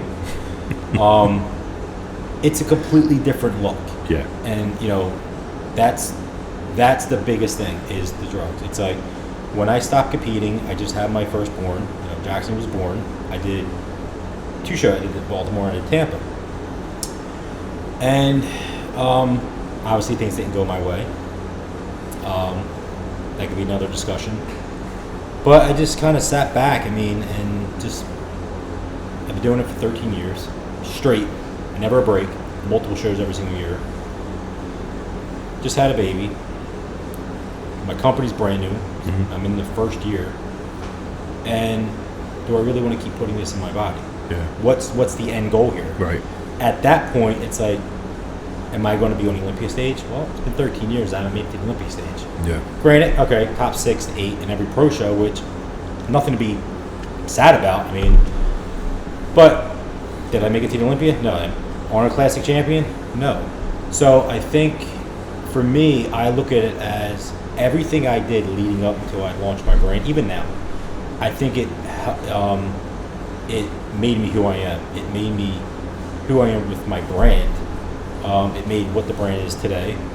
And I think my brand is my Olympia. You know, it is my Honor Classic. And for me to get back up on stage, unless it's a guest pose, I don't see the benefits. You know what I mean? I love bodybuilding. Because the end result, which you competing, actually ended up being this, unless your end result was the idea of Olympia or winning the Arnold. At that point, you would have to keep pounding and pounding. Yeah, and it's at what point do you stop? You know, a lot of people, they stop competing, but they continue doing the other stuff, and it's like, well, you might as well get back on stage because you're taking everything that you were when you were competing, but you're taking it basically doing nothing. Yeah, which is actually worse for you. You know. So for me, it's like the drugs have a big thing, and I just think it's something. I think it's behind me now. Yeah. You know, not to talk down on people who still compete, but I did it. Now I'm in the next phase of my life. You know, 100% businessman, family man. I have 2 kids now. Which I'm sure everyone probably knows I have 2 kids now. And I just, like I said, I don't see the point. I don't see the worth of risking what I have now just to step back on stage, which really won't do much for me. What do you think? What do you think, in your own opinion, or what was relayed to you, was missing for you to break, like the first, second placing on a consistent basis when you were full blown competing? I think for me, my Achilles heel was being 100%. Right? It's like I'm lean, but then these last couple of days, shit just fucks up. You know. So you end up looking softer on stage and whatnot. But there was multiple shows that I did where it was just like, God damn, like, Jeff, you can't get any better. It's the best you ever look, right? You get on stage and it's like you're rolling around first call out, feeling good. Then you go back to the finals 2 hours later, right? Because it's a one-day show. And you end up 8th. It's like, how does that happen? Right. It's like, well, I look better than all those guys clearly 2 hours ago, and I still look better now. Right. So what is it? What's going on? So I think that played a role with it too. It's like, why do I want to keep pumping the drugs in my body when I'm not being noticed? When you step on stage, it's like, oh, here's Jeff, you know, looks great. Yeah, but we got this person, they're paying us money, you know, that all plays a role too. The politics. And I spoke about this before. It all plays a role. I mean, I'm sure if I was a sponsor for one of the pro shows, I'll edge up a couple spots just because you're giving some money. Yeah. And they can say, no, that doesn't happen. But it does. It happens in every single sport. Yeah. Money talks, you know, and it's a sad thing, but I mean, it's true. So yeah, for me, getting back on stage, it's just not going to happen. I mean, yeah, I might joke around that I'm going to get on stage, you know, oh, man, 6 weeks out now, I mean, I'm almost, you know, where I need to be, getting closer. It's just for fun. You know what I mean? It's like, if you guys don't know, it's been 3 years since I've been on stage competing. If you don't get my humor by now, you're missing it. Yeah. So definitely no show for me. I mean, like I said, you know, you saw me today. I mean, everyone sees me on Instagram. I mean, I'm lean. I look good. But now it's just all my focus is my brand. Yeah. You know, developing cool content, keep building my brand, more reach, and just have fun. Like I said before, I'm having more fun now, not competing, doing what I'm doing now. And it's complete opposite. You know, I'm not dieting for a show. I have kids now. Back then I didn't have kids. You know, it's like I'm a completely different person now. And the way I think, and a lot of it has to do with kids. Yeah. You know, when I first had Jackson, it's like when you have that newborn, it's like you're no longer taking care of yourself. You're taking care of another human being. So it's like, do I want to keep doing this? Man, like I want to make sure I'm around, teach him to drive. It's like, you know, teach him to do this, teach him to do that. If I just keep going this route, it's like, man, what if something happens to me, like what's happened to a lot of bodybuilders? Yeah. You know, whether or not it was drug related, which we'll never really know because the speculations will be there, but at the end of the day, we'll never know. Even if it was, dude, you can't bring it up because the sport will be done in general. But it plays a role in your mind, especially when you have kids. And then when I had Jacob, which is the second one, he was going to be 2 already, which is crazy. He'll be 2 years old next weekend. It's like, that was pretty much icing on the cake. And it's like, truth be told, I was going to do another show a year ago, like actually really do a show. And I got everything I needed, and I went in to do what I had to do. And all I heard was, "Daddy," it was Jackson, right? And it was just like, what am I doing? Yeah. It's like, why am I going to do this? Right. And when he did that, it just could have been a sign of like timing, or just, you know what, him saying that just to get me not to do it. Yeah. And I just took it, bagged it all up, put it in the box, and I put it in the trash. Yeah. And I just never looked back doing it again. That's good, man. And some people go like, oh man, but you have so much potential. It's like, you retired when you were in your prime, you were 33. It's like, yeah, well, I mean, I took a different avenue. Correct. You know, did I ever think I was going to have kids? Nope. I wasn't one that was pegged to have kids. It's like, you going to have kids in the future? No, I don't want kids. Yeah. It's a pain in the ass. Yeah. I don't want any kids. That's what my parents went through. But I ended up having Jackson, and then we ended up having Jacob, and it's like, I would not change it for anything. Yeah. Even though they drive me fucking crazy. You know, but I mean, no, the kids are awesome. They're a handful. They're great. They are. But they're really awesome. Kids will truly. If they make you better though. Yes. As long as you listen, if you're a good person in general, and you want to be a good father, kids are only emphasized that big time. I mean, especially when now, like, people see this on my stories and my posts. Like when I have the kids, you know, in there, you know, packing with me, they're packing orders. Obviously, Jacob's was running around having fun, but Jackson's like, Jackson, go grab that one. Obviously, I have to tell him which one it is. There's only 4, but he'll grab it, he'll put it in the box, you know, stuff like that. So it's kind of cool, you know, seeing where Jacob wasn't around when I started the brand. Jackson was, and I have pictures of Jackson in one of my supplement boxes. Just him sitting in there with the old original tub with me on it. And he's just looking up, you know, sitting in the box. And I actually took that same picture with Jacob, same age, put him in the box, gave him a new product, and it was like before and after. Like, this is Jackson in 2016. This is Jacob now. So it's cool to see, not only how far the brand's coming, but watching your kids, literally every day. So I get to be home with them. Yeah. Change. All right, brother. So the next one, you kind of answered this already. It's there's two of them. It's for Marquee, VNPC. So you kind of touched base already. What made you start the brand, which was you were just tired of basically helping other people grow their brand without them helping you at the same time. Helping others, grow their own, own brand and using my own image, but at the same time, using stuff that I don't truly love. You know what I mean? Like I said, I used a protein, but I didn't use anything else. Right. It was you weren't truthful. Yeah, and you were truthful, but not to 100%, because at the end of the day, it's just like. And it's not me. Yeah. So it's like me. It's just like a lot of it's a lot of the people that I talk about now being fake. And there's a lot of them out there. Mm-hmm. I'm not a fake person. Like when I was at Optimum, I used everything they had. Mm-hmm. I thought Optimum back then was a solid brand. It really was. I used their protein. Back then, it really was. I used their aminos. I used their carb stuff. Mm-hmm. I used pretty much all their stuff.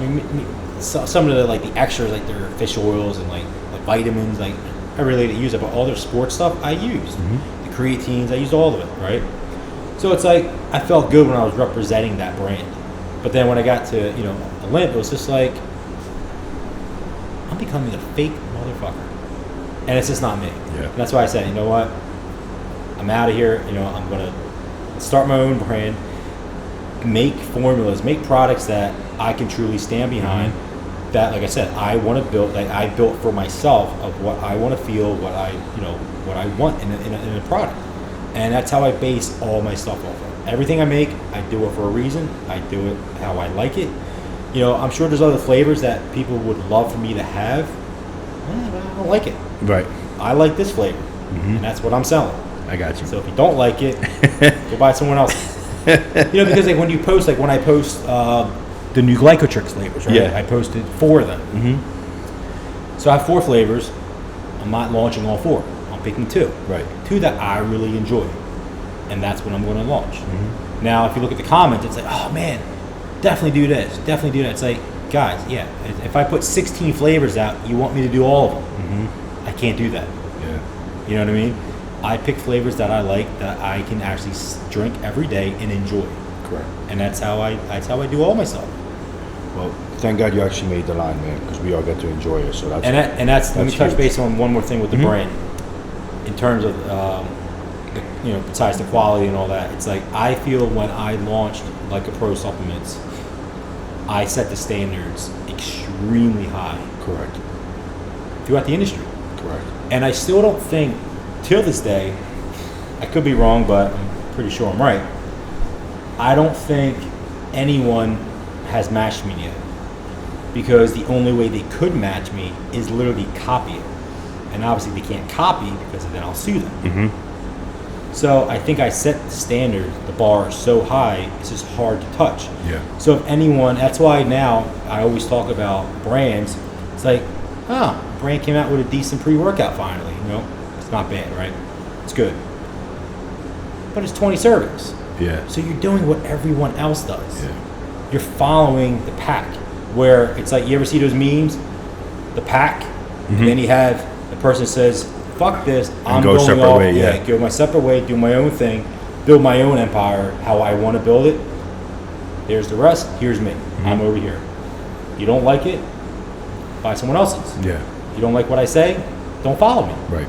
You know what I mean? And I think, especially in 2020, I think more people should be straight up. A lot of people now are afraid to say anything, afraid that you're gonna piss somebody off. So with me, it's like this is who I am. Yeah. You don't like it? Oh well. You don't like my brand? Oh well. The reality situation is, now more than ever, you're never gonna be liked by everybody. Just be true to yourself. Yeah. Even if you're fake, you're still gonna have people that hate you. Yep. So just be real to yourself. And that's why I tell people, And I'm like, that's just don't be fake. Mm-hmm. Be yourself, like you said. Just don't be fake. I mean, because at the end of the day, it catches up to you. It does. You know what I mean? It's like, especially a lot of the influencers that post their pictures in front of Ferraris and Lamborghinis. Buying their shit. It's all, dude. You went to the car garage or the car place to snap the selfie. It's like you're not driving that. And then I look at it like because everybody looks at it different, right? Some people look at it, oh my God, he influenced, he has all that stuff. I look at it like, bro, are you even humble? Like, are you just throwing? Throwing in my face money? And that's the thing too. Is there's a lot of people in this industry that you see their insecurities come out. Mm-hmm. It's like because they post everything. Yeah, I post a lot, but I post my kids. I post my brand. You know what I mean? I don't post. Oh, I just got some $3,000 limited edition shoes. Mm-hmm. I just post. Oh, I just got the new such and such SUV or car, sports car. Why? Why do you need to post all that? It's basically like, are you buying this for yourself, or are you buying it for clarification from other people? Because again, I look at it when I look at shit like that. That's nothing impressive to me. It's like not. You're not humble. Like, why would I want it? So basically, what you're telling me is to be cool or to stand out is you have to have the most expensive clothes. You gotta basically be a fuck boy. You gotta stand in front of all this name brand shit. Cool, man, but what about the basics? Like, you're probably fake as shit. When in reality, like, if you came a certain way, be humble about it. Who brought you up? What, like, be real. Like, it's just like 90% of my wear is gym clothes. Mm-hmm. I shop at Target. Or your own brand.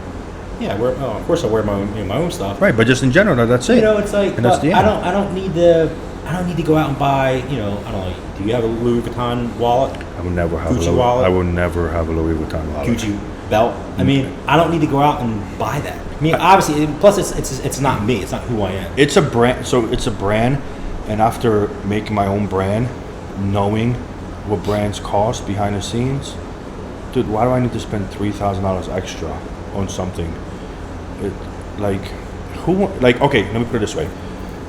If I'm wearing an overpriced brand or whatever it is, right, just to get acknowledgement from certain type of people, man, those people don't give a fuck about you. At the end of the day, I want people to acknowledge me for who I am, not for what's on top of me. You know what I'm saying? Because I want them to respect me versus them acknowledging, oh, he has all this cool stuff, so that's what I'm gonna be on. Because they're fake as shit. They're just gonna burn you in an instant. So yeah, it's one of those things, man. Yeah, so that's why I'm straightforward. I tell how it is, and the brand speaks for itself. And it definitely does. All right, on to the next one. Trainer Gaines, I kind of asked you this earlier. He wants to know, when is Outsize 2.0 coming? Damn, did I post about that? That's not coming till the end, towards the end of the year. Probably November, somewhere around there. Just because Glycotrix is in the works. The new formula is super pricey. I mean, you've seen the formula too. Can't tell anybody about it. Don't worry, baby. But once the new Glycotrix 2.0 hashtag not just a carb drops, I mean, it's going to crush literally every intra-carbohydrate formula out there. Yeah. I mean, it's a really good formula, guys. I mean, this shit's really good. I have 6 trademark ingredients in there. I mean, every ingredient's quality. I mean, I want to say what everything that's in it, but not yet. But I can't. Not this September, because I mean, I'm still I have to finalize the label. You know what I mean? I'm still waiting for approvals on some of the ingredients from the brands that obviously own the patents. So that's going to probably take another couple weeks, and then finalize the label, then put through production. So that's why I'm saying probably mid-September, somewhere around there. The time it takes, and your production is like 3 to 6 weeks, 6 to 8 weeks to manufacture, right? No, mine is pretty good. Mine is usually 4 weeks. Okay. Unless they're really busy, it might be 5. Gotcha. That's still quick. 4 weeks is quick. But I've had in downtimes, when things are a little bit slower, they'll fit me in. It's like I order. It's like, dude, we were able to squeeze you in. We got you 2 weeks. Wow. But that's only, they spoiled me a couple times. So I kind of want it all the time like that. Right. Especially with Burnaway. Right now, I just put an order for Burnaway, and I still had like 175 bottles the other day. So I was like, all right, put an order in, whatever. And then, boom, I got hit with a monster order. Half of it's gone. So now it's like, fuck, now I'm panicking because I got to wait 4 more weeks for it. So I'm kind of hoping it's like, oh, we were able to get it, on the production line, in 2 weeks. And it's, perfect. That'd be perfect timing. But outside, it's not going to be, once glyco's done, then, I got to, I'm kind of, all my focus right now is glycotrix. I've been working on the outside somewhat, but not as much with the glyco. So once glyco's done, then I can put all my focus into finalizing outsides, obviously changing the labels, make it white to match the brand. So, and then production, picking new flavors because I'm adding another flavor. I might get rid of the red raspberry. I'm not 100% sure because lemon lime crushes because it meshes well with the stevia. Red raspberry does, but it kind of so I might pick 2 new flavors with the lemon lime. Gotcha. But I'm not sure yet. Okay. It's down in the pipeline. Gotcha. All right. And then a new protein flavor for possibly Black Friday. A limited edition. Oh, limited edition for Black. But this time I'm only going to do. I'm not going to do a 5-pounder. I'm going to do a 2-pounder. Okay. Just so I can. It's easier. More options. I know what you're saying. Yes. Because a lot of people are more likely to invest in something new. Say, man, that looks really good, but I don't want 5 pounds. So you know what? Cool. He made a 2-pound. That's a good idea. Limited edition. So I'm going to do that for the new flavor. I haven't finalized the flavor, but it's going to be something around the holiday flavor. I mean, I did some candy cane flavors. I did some sugar cookie. Sugar cookie was really good. It's on my list. Okay. All right. Cookie might be it. Yeah. I think 2-pounder is actually a very good idea. Yeah. I really think that's a great idea. All right. We already touched kind of this one. It was what got you started in bodybuilding, and that, again, you mentioned it was pumping iron. Pumping iron at 10 years old. Now, when you went to the gym at 10 years old, did you want the pump to feel like you're coming like Arnold did? all day long. Because that's like the only famous line from for pumping iron. My gym was in the basement. It was funny, man. What got me into wanting to get into bodybuilding was literally Vin Diesel and Dwayne Johnson. Okay. Like just seeing them, because it's so funny because like when I look at some of the Fast and Furious movies now, I'm like, dude, this motherfucker is small. And I remember when the first time looking at this, I was like, man, these guys are jacked. What the fuck? How can I be cool like them? And then you look back, you're like, nah. Now you look back, you're like, what the fuck? Yeah, you look at especially it's that perception, man. It changes when you get into the thing something is, for a long back, time. What was it, the first Fast and Furious? Vin Diesel, 15 years ago, I think. Yeah, I mean, Vin Diesel, he was in good shape. He was in good shape, but when we look at it now, we're like, it's just like now he's off. Like he doesn't look he doesn't look like he works out at all. At all. And even when I look at him, when he did look at him during that movie, it's like he was representing as a huge monster guy, and like when we look at it, we're like, nah, we've seen monsters. It's like the one guy. It's not Vin Diesel. You've seen the movie with Mark Wahlberg back his older movie, The Italian Job. Yes. Yeah. The Spanish guy. I don't know who he is, but I know he was like the mechanic towards the middle of the end of the movie. Yes. Jacked. Yes. I watched that movie was on. Every time it's on, I always watch it. It's a great movie. So I'm like, I gotta look him up. So I look him up. I'm like, same guy. I'm like, wow, he wasn't even that big. But when you see him in the movie, like he looked jacked. That's kind of like when you look at Tom Cruise. You're like, wow, he's tall, but he's really -4'5". Yeah, then Tom Cruise is like shorter than he's me. like 5'2". Yeah, he's 5'2". Oh my god. Yeah. Mark Wahlberg, he's in great shape right now. Mark is really good at shape. I mean, he's talking about he wants to get back on stage. That's what he keeps saying, that he wants to just get, because I don't think he has his pro card. Yeah. I think that's really what he wants to just do for his own personal. Yeah, I think Mark, what is it? Yeah, I think he wants to go for the Masters Pro card and then call it a day. And the last one I have on here is, this is a nice one. So I don't have this here, but it's actually Complete Health. It's from Bruce Bauer. What made you want to create Complete Health? For all the meatheads. Yeah. No, I'm kidding. No, it's true. It's true. A little bit of it's true. I mean, saying meatheads, I mean, sorry guys. But when it comes to Complete Health, it's a formula I wanted to do actually 2 years ago. But it is so expensive. I just didn't have the money to do it. And like everyone else, what do? They buy all that stuff like clockwork, like every month. They buy all that stuff, and you spend $250, $300 every single month. And everything that's in there is what I would take throughout my career using performance, doing my cycles, doing my PCT, and then usually not all of it when I was cleaned out, just some of the general stuff for general health. So I wanted to do this a couple years ago, and I just couldn't afford it because it's so expensive. And then the minimum requirements on some of the certain trademark ingredients, you got to buy a certain amount, and I couldn't do it. I mean, so I just literally like a lot of money. Yeah. Over $100,000. So once I finally had the money, because I had the formula, I had everything what I wanted in the formula. Once I had the money, I'm like, all right, I finally had the money. Now I'm finally going to do it. And then I did it, launched it, and it's been a fucking huge success. Now, people can say, oh man, it's $135. Well, you can buy it all separate and spend $300. So we can get it all in one. And I'm actually going to do something with Complete Health down the road, a little update. Because there's a couple things in there that I don't know why I didn't put it in there, but I'm going to put them in there, and it's just going to make it even more desirable. Complete, Holy shit! Like it's. I would say it's. I call it Complete Health for a reason. It's complete, but just a couple other things that I want to put in there, which I don't know why I didn't put it in there. Which kind of should be in there, but I'm not going to mention it. So I know what you mean.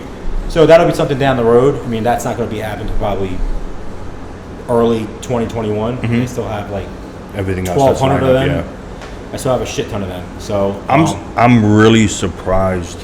Well, I'm not surprised. The worst part about anything about fitness is that people don't give a shit about their health. They're so against spending a little bit extra bucks on something that will keep their internal organs healthy. I think a lot of that has to do is when your internal organs are fucked up, you don't really feel it. You don't feel anything until they're really fucking bad.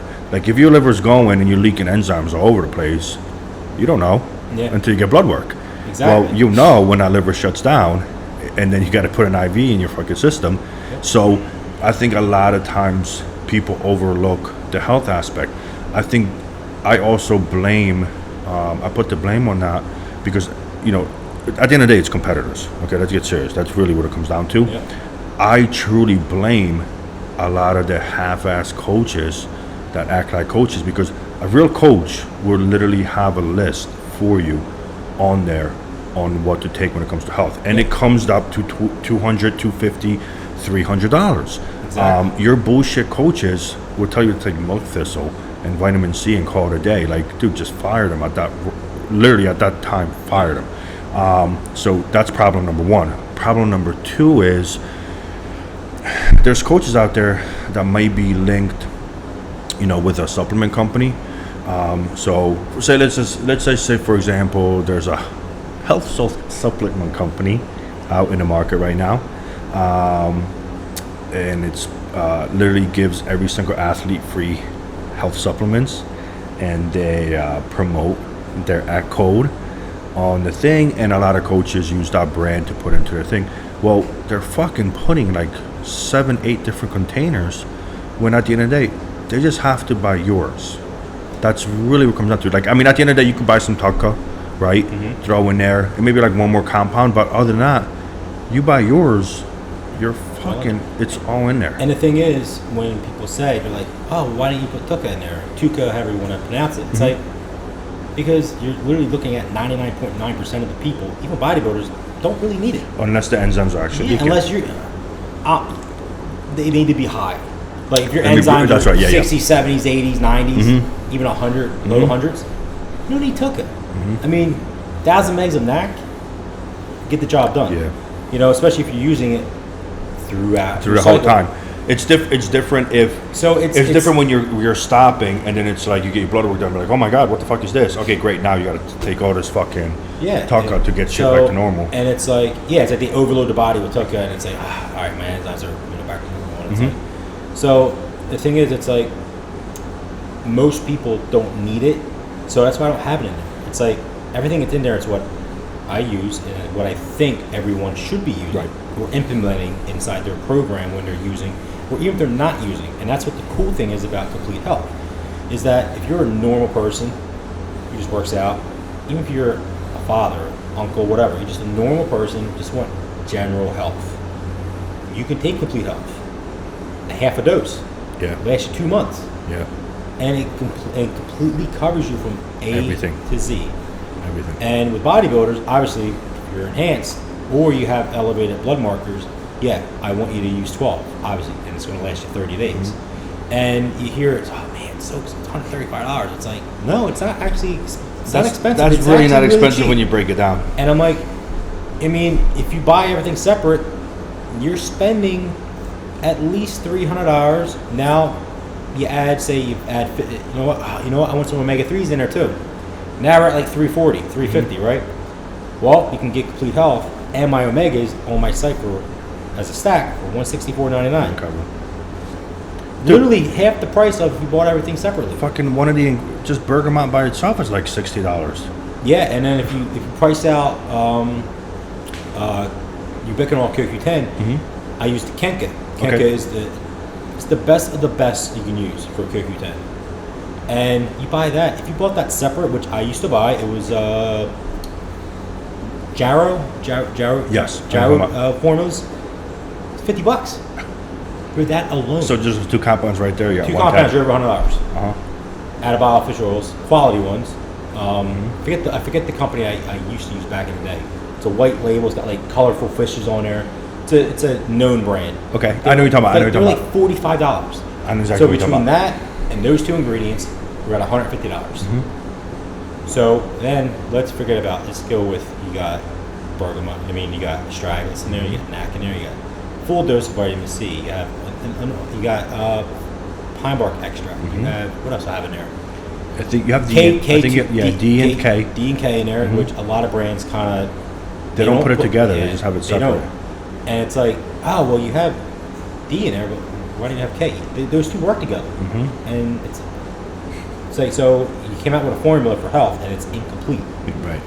And it's like, I don't know. The formula is top notch. It's fucking badass, and it's cheap for what you're getting. In my not even my personal opinion, it's if that is probably the most important supplement you would ever buy when it comes to health in general. And you would think people would care about their health now, since there's some kind of virus out there killing everybody, but it's still overlooked. Isn't that? It's funny you brought that up. It's funny how I came out with Complete Health last year, right? Obviously, long before everything that happened, everything that happened with the virus, and all the supplement companies decided, oh, we care about your health. Everyone came out with a health product, vitamin C and D-Zinc done. Done. And it's like, really? It's like, I don't know. It rubbed me the wrong way. It made me look at a lot of these brands like, really, like, you're basically just taking advantage of people because we're in a pandemic, and it's like people need to, we all know that the vitamin C helps, the zinc and stuff like that, and it's like, you guys are all coming out with the same shit. Where were you last year? Where were you 5 years ago? I came out, like, people can't say a word. I came out with Complete Health a year ago. It's almost a year ago I came out with it.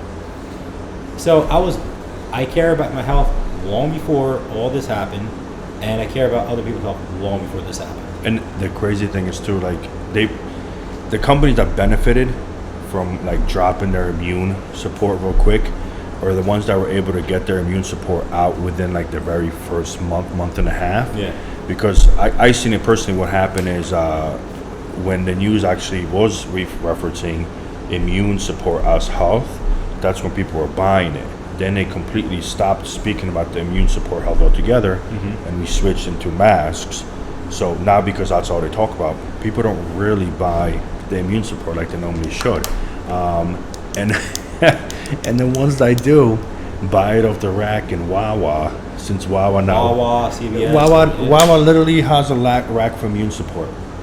If you just knew what was in the ingredients, you'd be like, that's like buying a whole orange and getting one piece of it. Yeah. like one little fucking thing from inside. Like, and the thing is, like when you look at other brands, like I have 1,000 megs of vitamin C in my Complete Health. You look at a lot of brands that come out with their health. it's half. It's like 500. 500 for a full dose. Oh, half dose 250. That's like it's like the standard with like multivitamins. It's like 150 megs or 200 milligrams of vitamin C, and it's like you want at least 500, upward 1,000, 2,000. You know what I mean? But it's like they always put the dollar first. They always put how much money they're putting in their pockets first before the quality, whereas I'm completely opposite. If I was the same as many in the industry, my products would show it. My products would be similar to most of the industry. Yeah. But I put out the quality. I don't care. You know what glyco is costing me. I told you what it costs at the gym. Fucking it's almost as much as you buy a 2-pound bucket of protein for at a store. Yeah. It's expensive. Yeah. But I don't care. Like when I'm building something, I don't look at the cost. I just keep building and building. I'm like, all right, I don't like it. All right, let me do this. And once I like it, then it's like, all right, send it off. My rep. It's cost. All right. And that's it. So I build I don't look at, well, how much is, what if I add this now? What's it going to cost? I build what I want. And then, all right, that's the cost. All right. And I go from there. So even though my products are, premium price, my margins are still a lot lower than the majority of people out there. Yeah. And it's fine with me. Yeah. It's perfectly fine. It's a more sustaining growth versus the instant. It's better than going shoot up and then boom. Me, since I've launched, it's been this. Yeah. Just keep on the going. incline. Maybe except for March this year, it just kind of took a little dip, and in April. But my numbers for March and April this year were still higher than they were last year. So the overall business was the overall business, I was still in the positive for March and April, even though and then I don't know what it was, but then May, June, this month, last month, July, it was my best month since I launched the brand. It's the gym's reopening up in a lot of places. That's a huge positive right there, which helped out, and I think a lot of people just got tired of getting overweight and sitting at home. Yeah. And just said, fuck it, I gotta go and work out. I gotta do something. So yeah, it's like you know what? Let me buy a tub of protein. Let me at least my gym's still closed per se. And let me at least let me go out and start walking. Yeah. When I'm done, I'll mix a protein shake. You know what I mean, or something. Yeah, I agree. I agree, man. So that's all my questions, Jeff. You had anything from your side you want to bring up? I mean, we could probably go on all day. We could talk some shit. We could, but we're gonna keep. We'll keep the craziness down. Yeah, I mean, we covered pretty much a lot of why I started the brand, a lot of the things of where the goal. I don't think I talked about where I. Well, that's a good question. What is the goal? I mean, the end goal. I mean, the vision I have for the brand is obviously be one of the number one brands in the industry. I believe right now it is one of the best in the industry. Now, does that convert over to like a Pro Supplements won a bodybuilding.com award, or I won like a Pro Supplements won this award for best pre-workout? It's all bullshit to me. And the reality situation is those fucking awards are paid for, and to even get into like your bodybuilding.com. Man, that's fucking. You gotta drop your pants down, basically, for them to fucking take you and sell you. Because at the end of the day, where are they working off? They're working off fucking volume and high margins and this whole nine. Please don't ever show up in a corporate store. Because I'm all. That's one thing about me. It's like I'm all. Mom and pop shops. No GNC, no vitamin shop. Plus, they wouldn't carry my brand anymore. And the way, and there's nothing wrong against corporate stores. Corporate stores are if you're just going in to buy something quick, and you're not really worried about it. You're just buying it to buy it. The brand itself isn't a quick buy. When you're buying this brand, you're buying the ingredients. You're buying so much more to it. And in my personal opinion, I don't think majority of the corporate stores can truly let people know and understand and educate them on why this is such a great brand and why people should invest into it. And I think the only way, say corporate GNC, right? Whatever take my brand in is if I basically cut my servings all at 20, right? Yes. Reduce costs, increase margins, or just cut the dosages overall in half. In half, yeah. Because their thing is they want to get your product for pennies on the dollar and sell it for full retail and make a shit ton of money.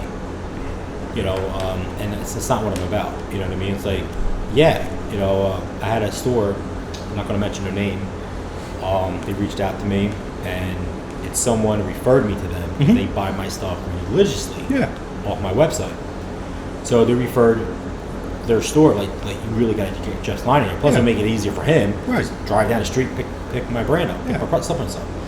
So I sent them over my wholesale stuff, and the response was, you know, hey Jeff, thanks for sending me the list, yada yada yada. And it was just like, they said, man, your wholesale prices are extremely high. It'd actually be more than anything we carry in the store. So there was a list put out of basically like what they would like, which obviously I get it. I'm not doing. Introductory price, strike one, not doing that. Sample tubs. Can I say? They know the brand clearly. People in their store use it. They order off of my site. If you're a supplement brand owner and you know what you're looking at, the fuck you need samples for? Oh, I want to try. What do you want to taste it? Like, look at the ingredients. It's like people who, oh man, I want to try that fat burner. Can I have a sample of it? It's like, you're not going to notice an effect taking a fucking fat burner for one day. The only thing, what happens is, in my opinion, for that aspect is, the samples for like the regular consumer, it would be flavor, right?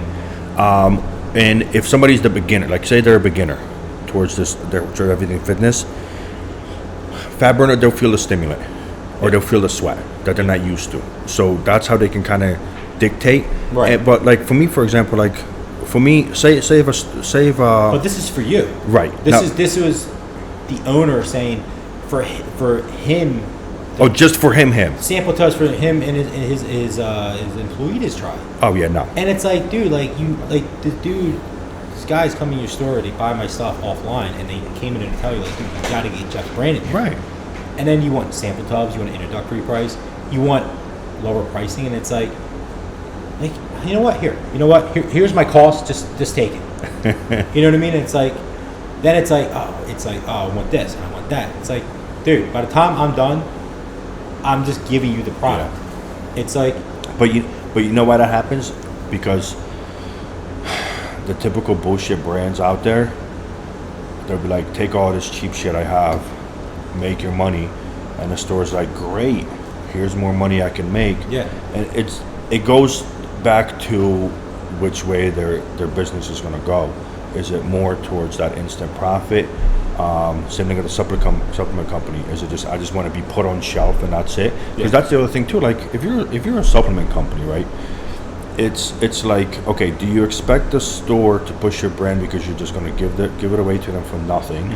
Which in turn, a store will do that if they don't have high quality product. They're just fucking going after margins. right. Or do you just expect, or do you want the store to actually communicate and talk about your brand for what it is? So I think at the end of the day, it's going to come down to what's in the store itself. So like for your brand, like your brand would most likely never fit in a store that's running of high margins because they'll never mention it. They'll never mention the brand, even though they put it on the shelf. Your brand will fit in a store versus other high level brands, right? Because then we're talking ingredients at that point versus price. So just like if there's a low tier brand out there, man, that won't fit in a store like mine. I'm gonna put it on the shelf. Like if I put an amino on the shelf next to this, and it's like 1/3 serving for the same price, I'm gonna be a hypocrite and a liar, pushing it to the consumer. Now, if I put an amino next to this, and the ingredients are less, but it's actually priced less, I'm doing the right thing. Right. You're paying for the ingredients, versus other stores. It's like, hey man, I just need to get rid of this so I can make a shitload of money right off the bat. So yeah, and I understand that there has to be a product for everyone. there's a, it has to be a price for everyone because everyone can't afford to spend $60 on a pre-workout. But in my opinion, I think if you really want results and you really want to put top quality in your body, wait to buy a pre-workout. Wait to buy a product that you're looking for. Just save the money until you have enough, and then buy it. And the other thing is too, like, you're the individual that's first starting out. They will never feel a high quality product the right way. They're only going to feel stimulants because that's all they know. They don't know anything else. They're just getting a feel for mind-body connection or even correct form. So all they know is push weight. Yep. One way or another, push weight and never stop pushing weight for that full hour. And at that point, if that's the case, if that's literally what you want to do and you want to do it as heavy as hell, well, then I got to give you crack. Like, pretty much. Let's do this crack is, put up a whole line and go, ready to rock, man. So, but again, it just all goes down to, everything is for everybody. It just comes down to the education aspect and how it's explained. Well, that's why when you mentioned, like, there's a ton of proteins out there, right? It's like there's not one protein that's out there the best, right? Because then you have to break it down even further when it comes to protein. It's like, all right, well, is it a concentrate? Is it a casein? Or is it an isolate? Correct. Now we can separate it more. Okay, you want isolate. Okay. What makes your isolate better than this isolate? Well, mine is lactose-free. It's non-GMO way, right? This company's isn't. Then just say it was. It's all the same. Yeah. Right? It's lactose-free, whatever. Now it's going to come down to, all right, quality. Correct. Am I going to drink it? Am I going to bloat? Yeah. Well, that means it's not really lactose-free. You're bullshitting. Yes. So let me see the COA of the sort of analysis to see what's in your product for the test. Well, here's mine. Where's yours? I don't have one. Then say that matches. Say they had it too, right? Now it's going to come down to taste. Correct. So, I mean, there's all little different criteria that you're going to go, especially with protein. Yeah. But when it comes to like a pre-workout, I mean, it's ingredients. It's like, damn, it's like, wow, this is packed, and every ingredient is packed. Versus it's flavored caffeine. Yeah. Caffeine, some green tea, and some tyrosine. Yeah. So for me, with my brand, I mean, the vision is continue to do what I'm doing. Don't get ahead of myself. It's like I'm always thinking ahead, and I think as a business owner, you have to think ahead. You do. So I'm always thinking ahead of what I want to do in the future. I have some plans already set what I want to do in 2021. So it's like I said, continue doing what I'm doing. Don't overreach. Sometimes it's necessary. You take that extra risk, which I've done a couple times. But just continue the path that I'm on, and just keep growing the brand, and just get it out there more and more and more. Gotcha. That's a good plan, man. All right, brother. So, guys, that's it, man. So that's Jeff Long, guys. You can check him out through all the links that are going to be on the posts. The brand is always available. He's just going to flex away like he always does. It's the worst. The brand is always available at Aries Nutrition. Definitely check it out. The guy actually does care about all of you individually. He answers all the DMs, and he's just real and honest. That's Except really the what it comes weirdos. down to. I don't answer the weird DMs. Delete block. We flagged those. We flagged the weird. I actually got asked if I want a sugar mama the other day through my store page. I was That's like, new. Usually it's sugar daddy. I took a picture and I was like, I made it. I made it. But no, guys, thank you so much for tuning in to episode 2. Thank you, Jeff, for stopping in. There's also going to be a video. Me and Jeff did a leg workout video in the morning. So we'll kind of post that up. That'll be also on the YouTube channel, guys, coming up. So again, thank you, and see you soon.